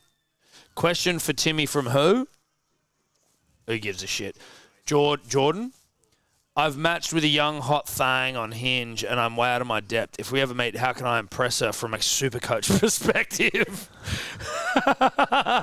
Is this a boy asking the question or a girl? No, it's Jordan. So it could be a chick. So you know Timmy Williams. Yeah, that'll work. Just start rattling off mad stats about Supercoach, and she'll be like, this dude's a nerd, but he's going to earn bank one day. Is there any particular sort of stat? Like, what's the hottest stat in Supercoach that, like, what's a stat that gets you going? If we're trying to get in your pants. Around Supercoach, off the top of the melon, probably Ronaldo Mulitalo stats without Braden Trindle on his edge and just his lack of scoring. He scored something like 8 tries in 5 games to start the year, and then he scored about 2 tries in 9 games or something without Trindle, something along those lines. And if you start talking dirty like that to a girl, that's filthy stuff. Yeah, That's filthy stuff, right? Who, That's if you want to pants get coming off. you want to get a bit dirtier, who's got the best base stats in the game? Isaiah Yo's right up there. I'll tell you who's basing the shit out of things at the You're moment. getting me really Yeah, horny. I'm about to take my fucking pants off. I'm about to get your toe here. Connor Watson's basing like a beast at the moment. Oh, Yeah, dude. oh, God, just say that, mate. Yeah. Connor Watson's basing like a Yeah. fucking bitch, dude. Yeah. And it'll just... Oh, And you know how fuck yeah, how you seal the deal? If you're like, what's the line break get you points wise? 10. You know what I mean? If you know that sort of Yeah. shit. 10. The way you said 10 there, you were like, Yeah. And they love it. They do. I've used it. fuck, that's hot. What is there? So you get 10 for line breaks. So Yeah. is there something where you think you don't get enough points for the action that you'd want Something's to hotter than it's getting respect for. Probably not a lot that you don't get enough for, but you probably get too many for a couple. Like, you get 4 for an offload, which is pretty hectic. You get 2 for a tackle break, which is a lot as well. You think that's a lot for a tackle break? I feel like a tackle break shot, so like 2 seems all right for me. Now, given I fucking gave up Supercoach like fucking weeks ago, but I think, to be honest, I think the Supercoach scoring system is pretty damn good at the moment. I think it's all pretty close to the mark. yeah. When I was at the Telly, I actually used to do bits and pieces of that and tweaking a few things and scores and having these combos. Oh, get off him! What the fuck? Where's Dill? Oh my god! Oh! Well done. Well, thank God, South Gutho. Richie Kenner just got his fucking head taken off. That was really horny stuff, Tim. Thank you.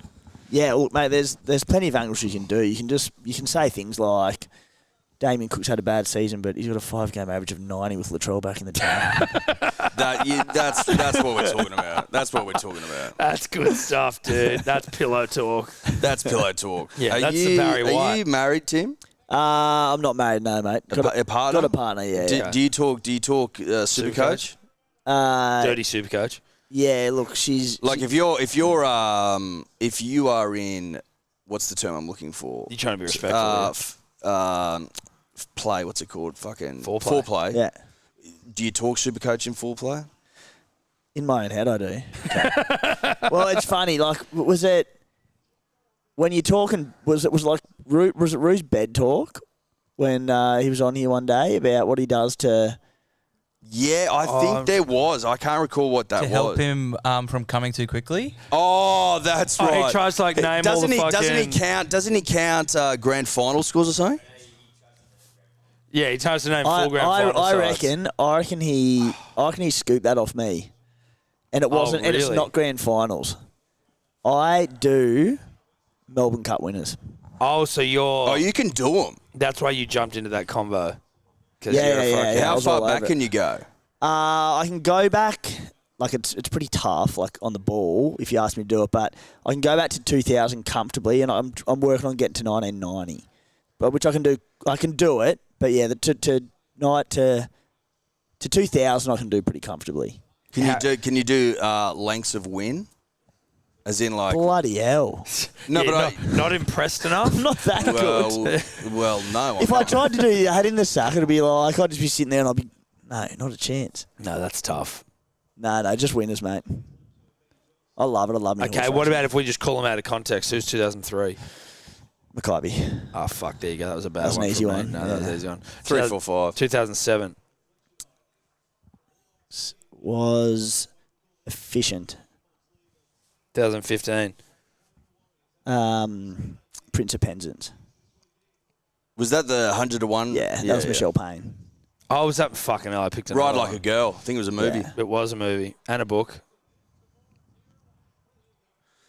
I like that. Yeah, that's cool. I like I that. don't have anything like that. I don't It have any works. stats It like works that. a treat as well. You could go fair way back with grand final winners rugby league. I feel like I could. Mate, I could only probably go to fucking 94. Like, Oh!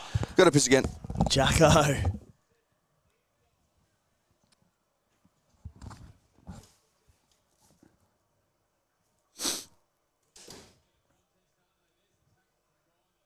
Guymer. He's on debut.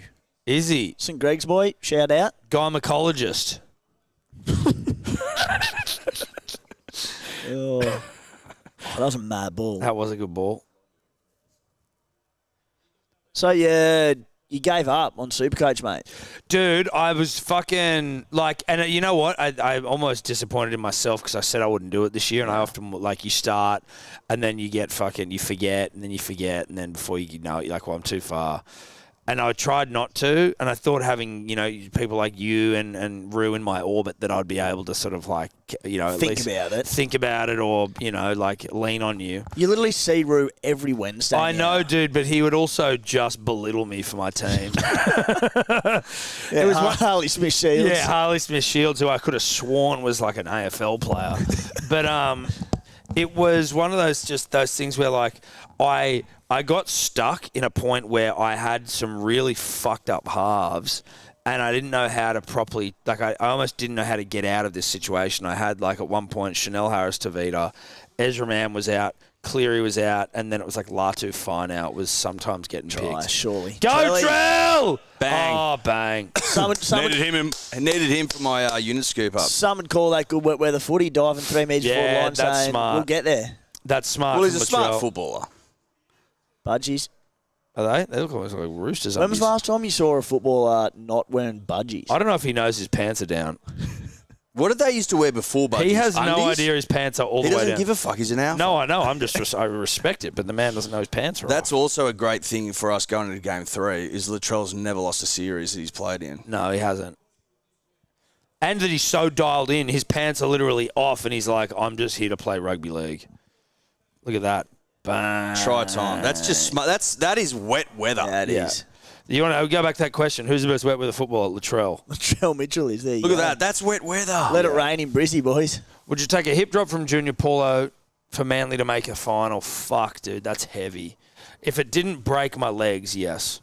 Would I from Yeah. Junior? No, I'd be paralysed. Fuck that. No, if you wouldn't be paralysed from a hip drop, you idiot. How the fuck do you know? Well, because he doesn't land on your spine. It's your legs. It's the back of your legs. You can't say for certain. Well, of course you can't. But it's a silly question. I'm allowed to sort of put some questions. I would say if you don't break my legs, to I'd make take it. finals? No, just to make the final. He's got to win it. Mate, this we is got to like, win mate, it. there's a fact, right? This is just the truth of the matter. If you don't win, then you're lost, which is as good as what everyone else did. Oh, Correct, Edward. like, do you really think that the Eels, right? They made a grand final 2 years ago, about to win the Spoon. Like, would you, as an Eels fan, go, "Oh, I'd take that fucking grand final we lost"? Of course you wouldn't. Sorry, just a comment here. Timmy climaxing to vow and declare his dribbling stuff. 2019. What's your favourite race? Horse race? Melbourne Cup. Like, it's your favourite victory in the Melbourne Cup. Sundowners Cup. Oh, favourite win. Yeah. Well, my first and the one that got me into racing was Brew in 2000. I won the kindergarten suite, won a candy cane, and Yippee-I-O was in it. And I was sort of pumping around kindergarten telling people that Yippee-I-O was going to win it. Why wouldn't he with a name like that? Brew got home and won it. So that one was the first one ever. But I reckon my favourite of all time was probably shocking in 2009. We had I was in Year 9, so I was in Cooma at the time, and I came up to a cricket carnival in Sydney, and we had the bloody game on in the middle of the Melbourne Cup. So I literally sat away from the rest of the team and shit for the back end of the game. So You were playing on a Tuesday. Yeah. When the Melbourne Cup School was on? cricket sort of stuff. Oh, Yeah. Christ. Yeah. And I blocked my ears and didn't want to find out the result. I went back to my auntie's place who I was staying at in Sydney. I went back, had it on record, and watched Shocking get home. Was not far off my last Melbourne Cup winner, so I love Shocking in 09. And then also, the best one of all time, not far off my favourite sporting moment of all time, was Damien Oliver 2002 on Media Puzzle. After the week after his brother died. Yeah. You go back and watch that on YouTube.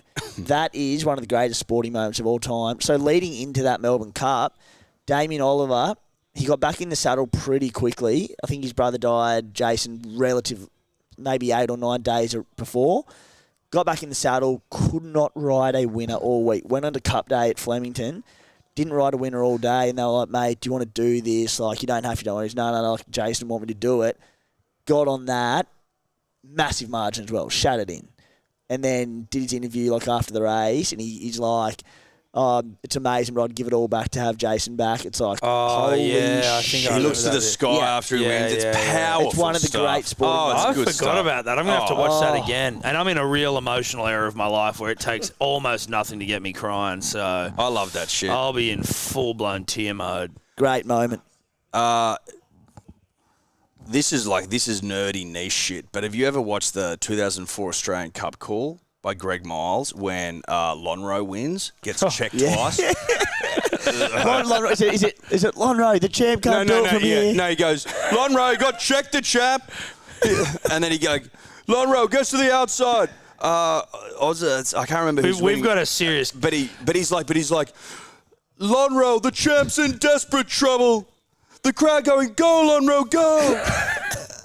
We're going to... No, look, I don't know if it's tonight, but we've got a serious kick-ons in our future where we just get absolutely fucked up and watch old it is so good. Moments. Lonhro, who's going to get there? Yes! Lonhro wins it. It's fucking special stuff. Oh. A run coming for Lonhro. Oh, Bateman in a bit of trouble. But like, just the call under the pump, like, race callers are elite.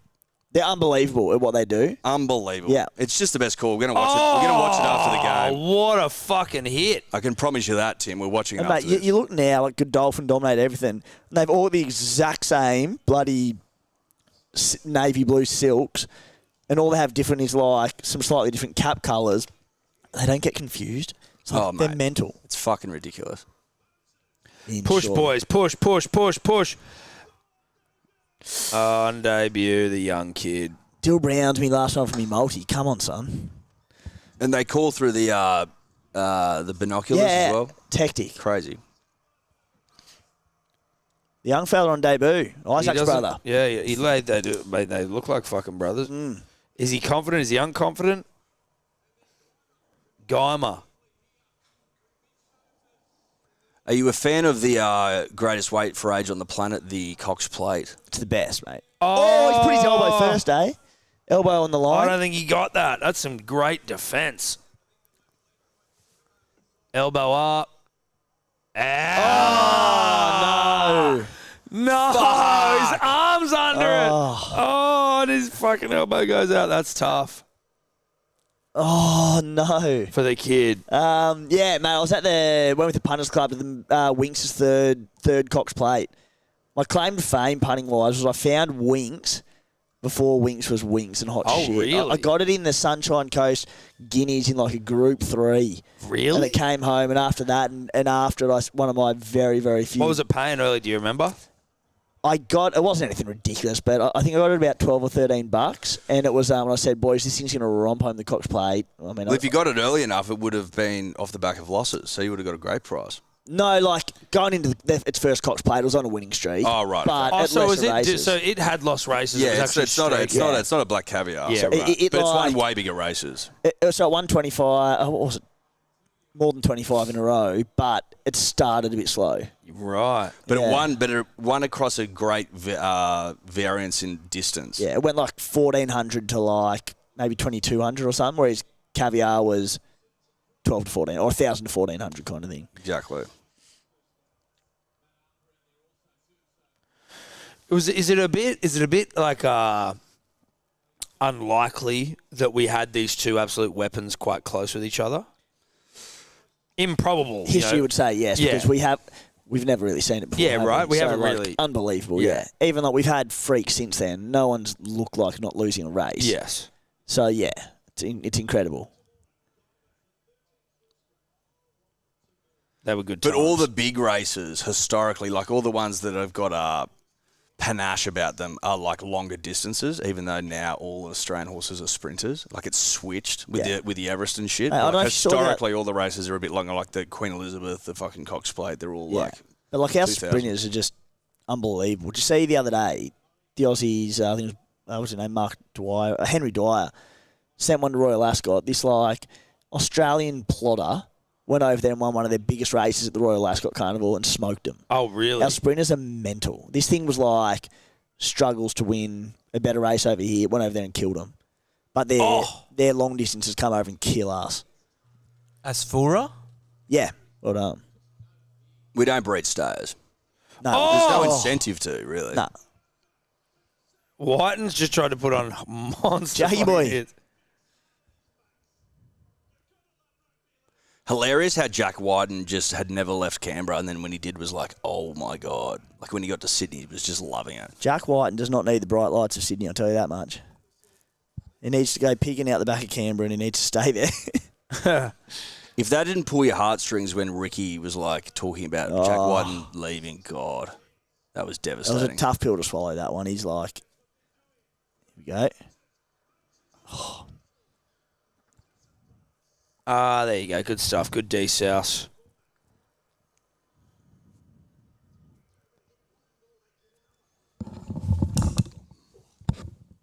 That tree getting to working over. Tim Kenty Williams.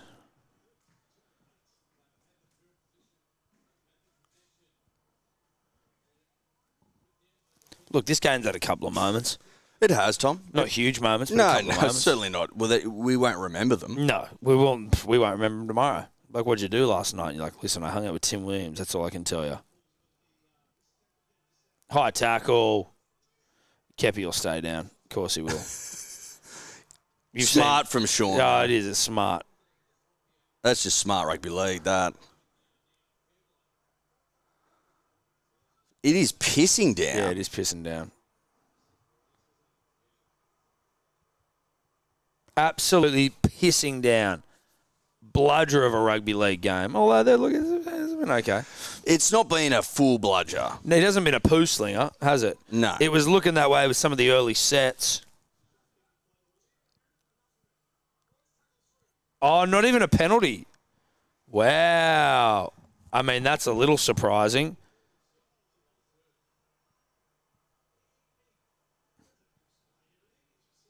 He hasn't got a bashed up face, Sean Keppie, for someone who's played at the front. Yeah, no, he doesn't. Usually there's a few more scars. He hasn't played many games, but then he's played his whole life. So like you would have expected. How many games do you reckon he's played, Sean Keppie? In his entire life, or just in rugby First grade rugby league. 70, maybe even 7. Yeah, how many games Sean Keppie played? I'm going to say 56. I'm all right. Thank you, all right, mate. Thank you.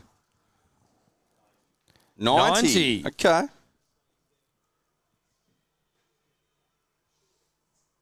Nah, 50. What did you say? 50. 56. Yeah, it's skinny. He played fair. I mean, so 70 clearly, but he played a fair few for Manly.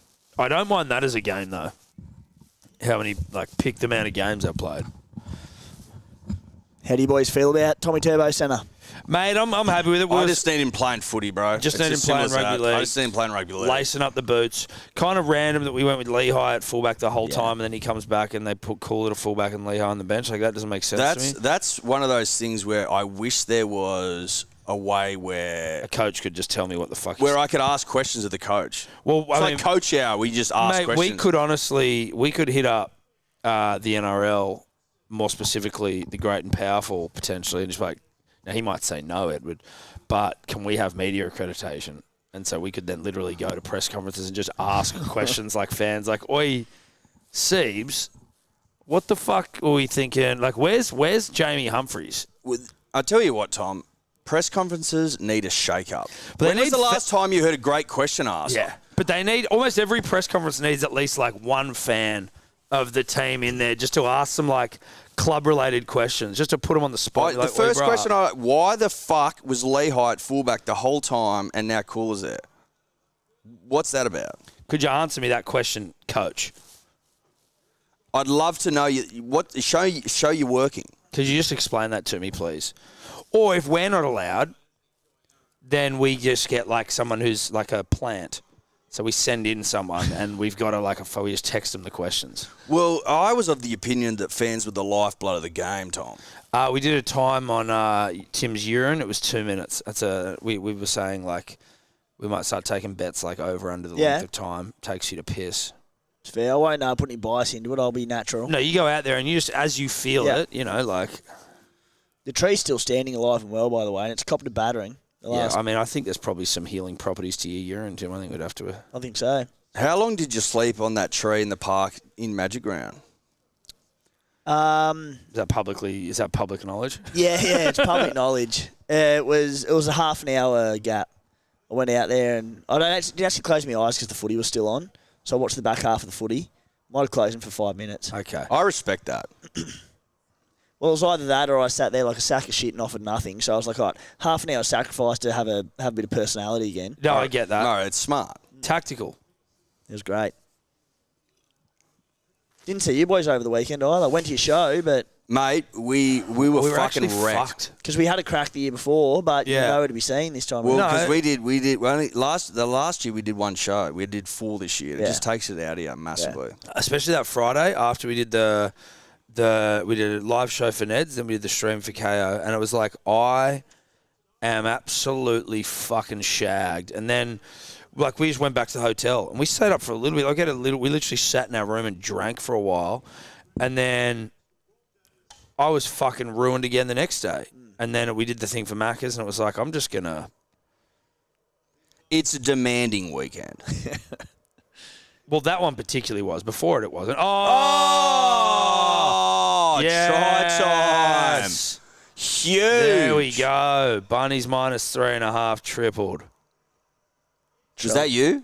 Ooh. Well done. What did Rue have?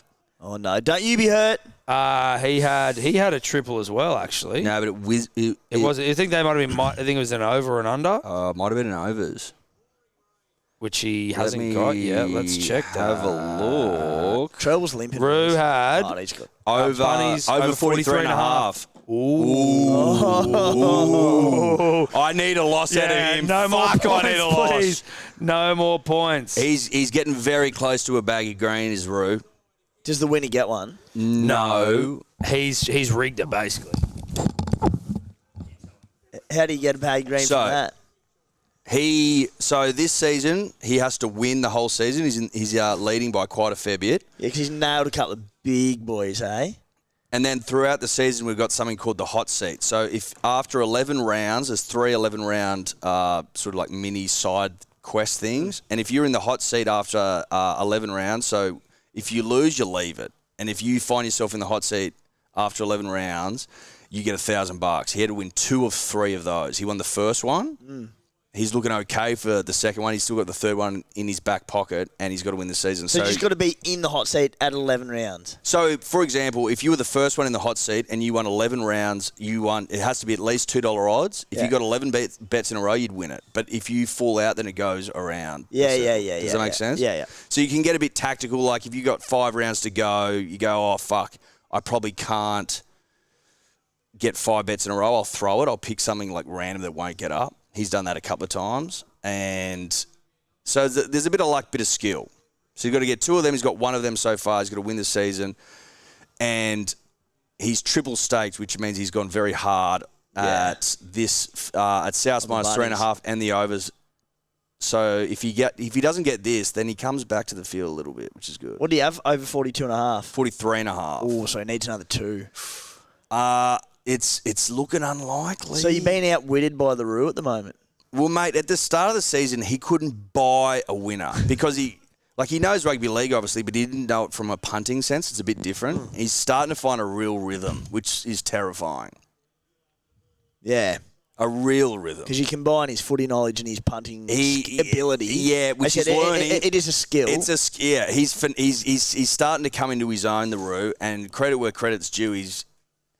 If he builds into the season further to this point, then he's going to be untouchable, really. Yeah, right. The Roo. Yeah, and look, it's ruffled some feathers. Some people don't think that it's people in the community are like, oh, that's fucking bullshit. But I'm like, well, you know what, dude? If he managed to pull all that off, it's pretty. What he suggested to get a bag of green was highly unlikely.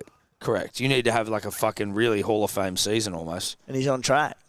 He's on track. He's on track. The beauty of the season is that you can fucking pull it out of your absolute rectum at any time with a monster. They are unlikely though. Is there a P&D with a baggie that stands above all? Listen, we've given them to people. Probably the guy that got us the fucking. He'd be right That's up there. unbelievable. No, the to get Olympic that. Flame. Yeah. Olympic Flame. Hello Sports Sign's pretty good. In terms of what they've provided for the community, Scotty Bellotti probably. Yeah, just in terms of his runs on the board. He's a toiler. He's the meme king. He goes. provides so much great and elite content. Yes. I've run into Scotty. He lives in the Shire. I run into him all the time. He's a good fella. Really Great nice guy. man, yeah. So he's right up there. Yeah. He's the king of the punters and dribblers Facebook group, for example. He's the David Stagg of the group. He works and he works. And he Well, works. but he's also like, he's even better. I mean, Stagg's played fucking. He's almost like the Kobe Bryant, right? He works his ass off and he fucking dominates. Yeah. Yeah, that's it actually, because he's not just a toilet. He's also an absolute animal. He is leaps and bounds above everyone. He's got an engine on him. Is what I'm saying. Oh no, he's definitely got an engine. But his content is second to none. Yeah.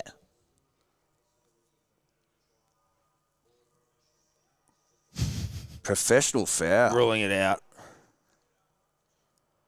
8 minutes. Who do you reckon is going to win the comp, Tim? Holy shit, the Roosters are playing good footy. They are looking pretty I hate good, to aren't say they? it. Honestly, if I was a betting man, and I am, it's fucking boring, but the Panthers, mate, they're getting through this period. They do it every year. They don't give a shit. They rested everyone last week. And people go, oh, the Panthers aren't the same. They're not dominating games. They're not the same. They're sitting in second, and they haven't broken a sweat. Who? What are the And Nathan Roosters Cleary's paying not right even now? back. Mate, he just has that fucking period off. He just chills. But right now, it is Penrith and the Roosters leap. Like, $4.25 the Roosters are paying. Not bad. okay, but like last year was the Broncos and Panthers leaps and bounds above. This year, it is no one close to the Roosters and Panthers, in my opinion. Like the Storm. The Storm aren't that good. The Storm aren't that good, thank you. But also, so many injury clouds. Yeah. Pappy Munster, Jerome Hughes has been touch and go. Oh, let's D up here, Souths. Don't let Rue get his fucking... Oh, shit. Gynecologist. Here comes the Rue. Here they come. It was fucking... What's his face? Brycey C. Cardi party. Loves the wet weather, apparently. Well...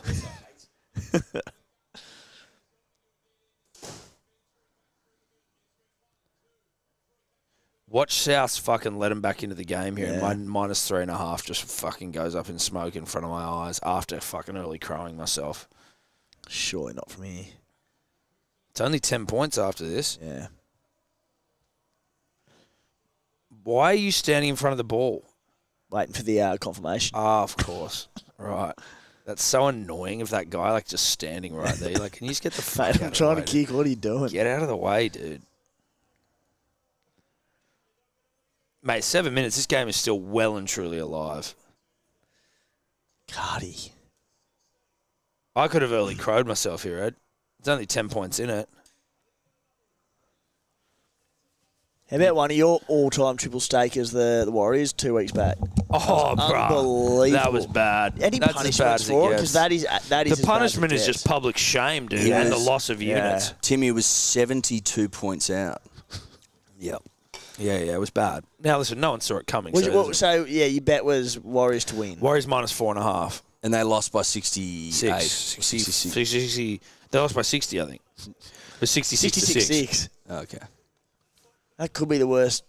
Well, not could be. That'd be the worst triple stake of all time, and it'll never be beaten either. Not a You'd be chance. hard-pressed to beat it. He's also got the record for most consecutive Losses rugby of all league time. games bet on and no.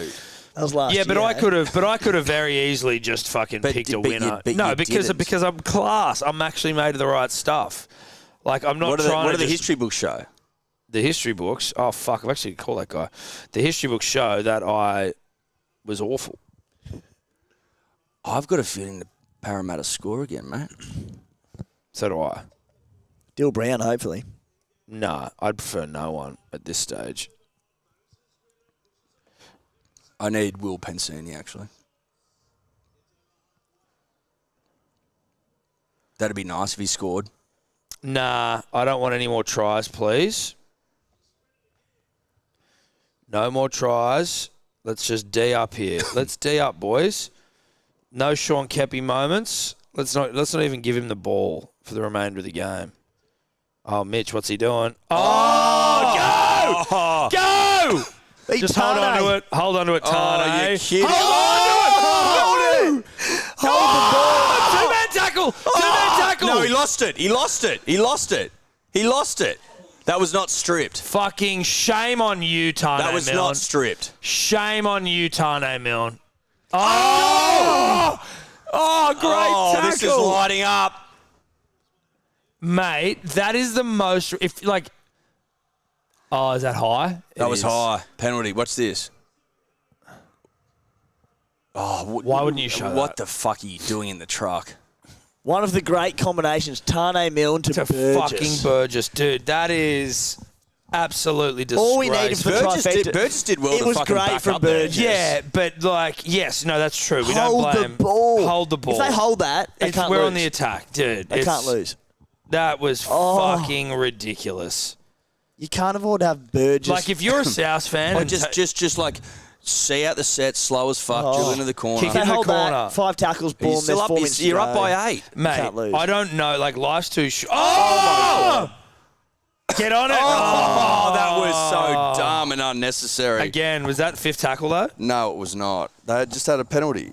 Oh, of course. That is so... It was like the second, mate. that is so this Imagine game trying to do defend that. a 10-point lead in the wet with 6 minutes to go with Kepi, Milne, and Burgess on the field. Oh, mate, you'd be having What panic could go attacks. wrong? I think Matty Waterboy might be at this game. He'd He be is. fucking He's getting melting. wine and dined as well. I think. Oh, is he? No, actually, he's not. That's a No, lie. I don't That's a think so. lie. Based on, Oh, yeah, No, based no, on what no, we sorry. saw based on today. based on I'm not going to talk about what I saw today. I don't want to air No, his no, no, dirty no. laundry. But it No, was, he's at the game. He's slumming it in the stands. Oh, a bit more than that. He's Oh, good hit. Good hit. Oh. That's the tackle's complete, mate. What are you doing? 6 again. Get out of there. What are you doing? What are you doing? Oh, Mitch is gone. Mitch. No challenges, Mitch. What are you doing? No challenges, Mitch. 10? He would not get off him. What was that about? No way. Did he? He surely didn't. That's surely, like, why would you do that? What's he trying to do? Tackle was complete. There's no point in doing that at that point. Boys, what I've learned the last month, Mitchie compared to Nico Hines, Mitchie at this stage has what Nico doesn't, in my opinion, and that's Mitchie just going, he competes for every last little inch.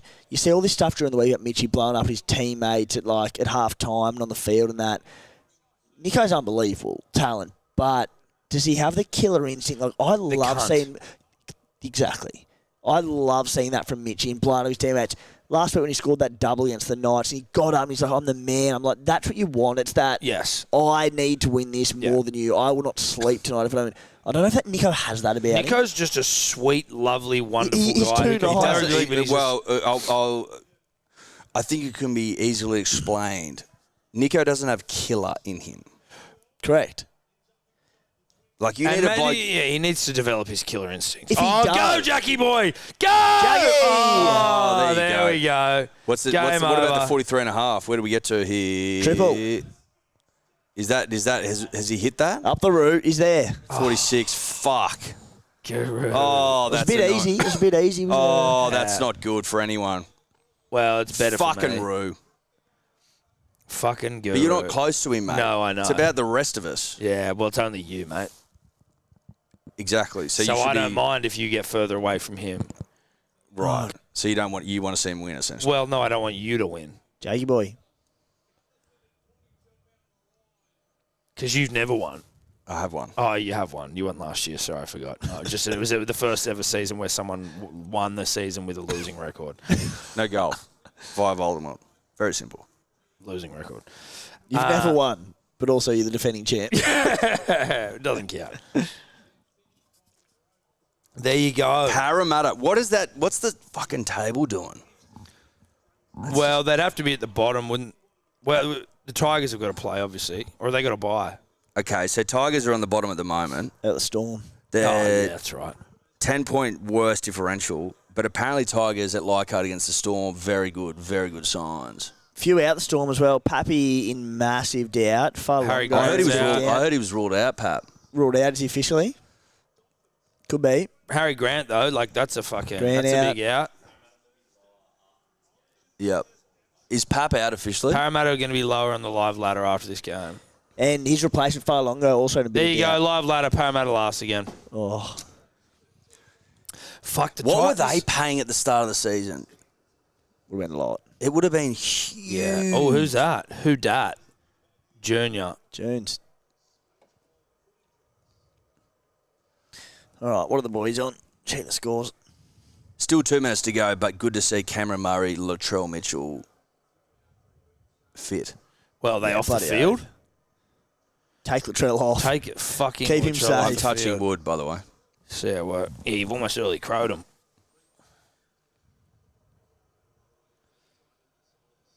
Score. What did Mitchie get in the end? You talked me out of a C, and I reckon that might have been the right call. Is Wimbledon on? Mitchie's on Yeah, it 26, mate, so... It's always a couple of weeks after the French. I forgot that Wimbledon was it. Someone just said, can we plough on through to Wimbledon, boys? Dim and are up 2 sets. The Cock came back from 2 down last night. 2 sets down. Oh, did he? 5, yeah. Holy fuck, dude. I don't know if I've ever noticed a Wimbledon less Mitch promoted. Moses on 26. Holy, You're welcome, mate. I got Thank ya. you very much, Tim. That would have been fucked. You know when you paid attention to my Tom Trebojevic implosion last time? We're even. Didn't play Gaga at 103. Oh! Don't let Latrell get another one. No, it was forward. It's been a good night for the Roo. Latrell's on 120. Demonor captained him as well, didn't serving. He's up 2 sets to love. He's up 4-1 in the third. He's serving, so looks good. Looks very good. Thank you, Jesus. Did you put your bet on? Fucking oath I did, buddy. Triple that bitch? Yes, I did, sir. Just Thank you. checking. No, mate, that's all right. I'm not gonna fucking leave a triple out there. You know what I'm saying? I'll be asking Roo for receipts. Know that it's entered receipt territory. Yeah, it has. I would be. I don't think Roo is the sort of guy to forget. That's just my. Finger to the air vibe. He's mid-video right now. Yeah, he'd be putting a gloat up. Yeah, he would. He's got good gloat videos too. He does. Respect the fuck out of him. I hope he, if he does, he pays me some respect because For what? For my triple stake. Oh, okay, sure. Just a couple of triple winners, you know. What's your trip for the week, Eddie? Raiders. To beat the night. Yep. I've tripled them. Clip that, please. For about even. That face was fucking priceless. I've tripled them. And Tommy too had a score try. Yeah. I think I've tripled that as well. Not a lot of belief I've got out of you, Manly mate. win. Oh, that was nice. I tipped the night. You're a dog. That's it. That's it. That's all she Punters and wrote. dribblers, that is all she wrote. Charles coming in hot to Origin. Fucking oath he is. He's ready to go. Look at him. Oh, yes. Yeah, that's good stuff, dude. Richie Kenner, unlucky not to score tonight. Really unlucky. Yeah. Really unlucky. Richie was in the thick of it often. Jack Whiten was everywhere tonight. He felt like it. So was the fucking. I can't believe how long it took to get him into the halves. Here's one for you about even going forward, boys. Do not touch Alex Johnston. The bookies haven't adapted the punting to the fact that Cody Walker's gone to the right edge.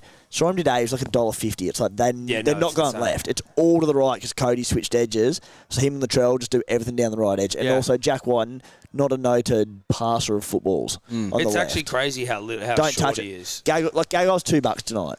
Go right wing every time at the bunnies. I They're like good that. stats. Good stats. Punters and dribblers, thank you very much. Timmy, thank you very much for coming on, mate. Thanks, brother. Pleasure to see you. That was a lot of fun. Supercoach Playbook is where you go to find all of Timmy's good stuff. You got like a Patreon or a pay where people Subscription, can go? mate. Subscription. Yeah, a bit old school. Yeah, where at? At scplaybook.com.au. Yeah, so for the Supercoaches out there, jump onto it and get the best of the best with a bit of luck on the menu.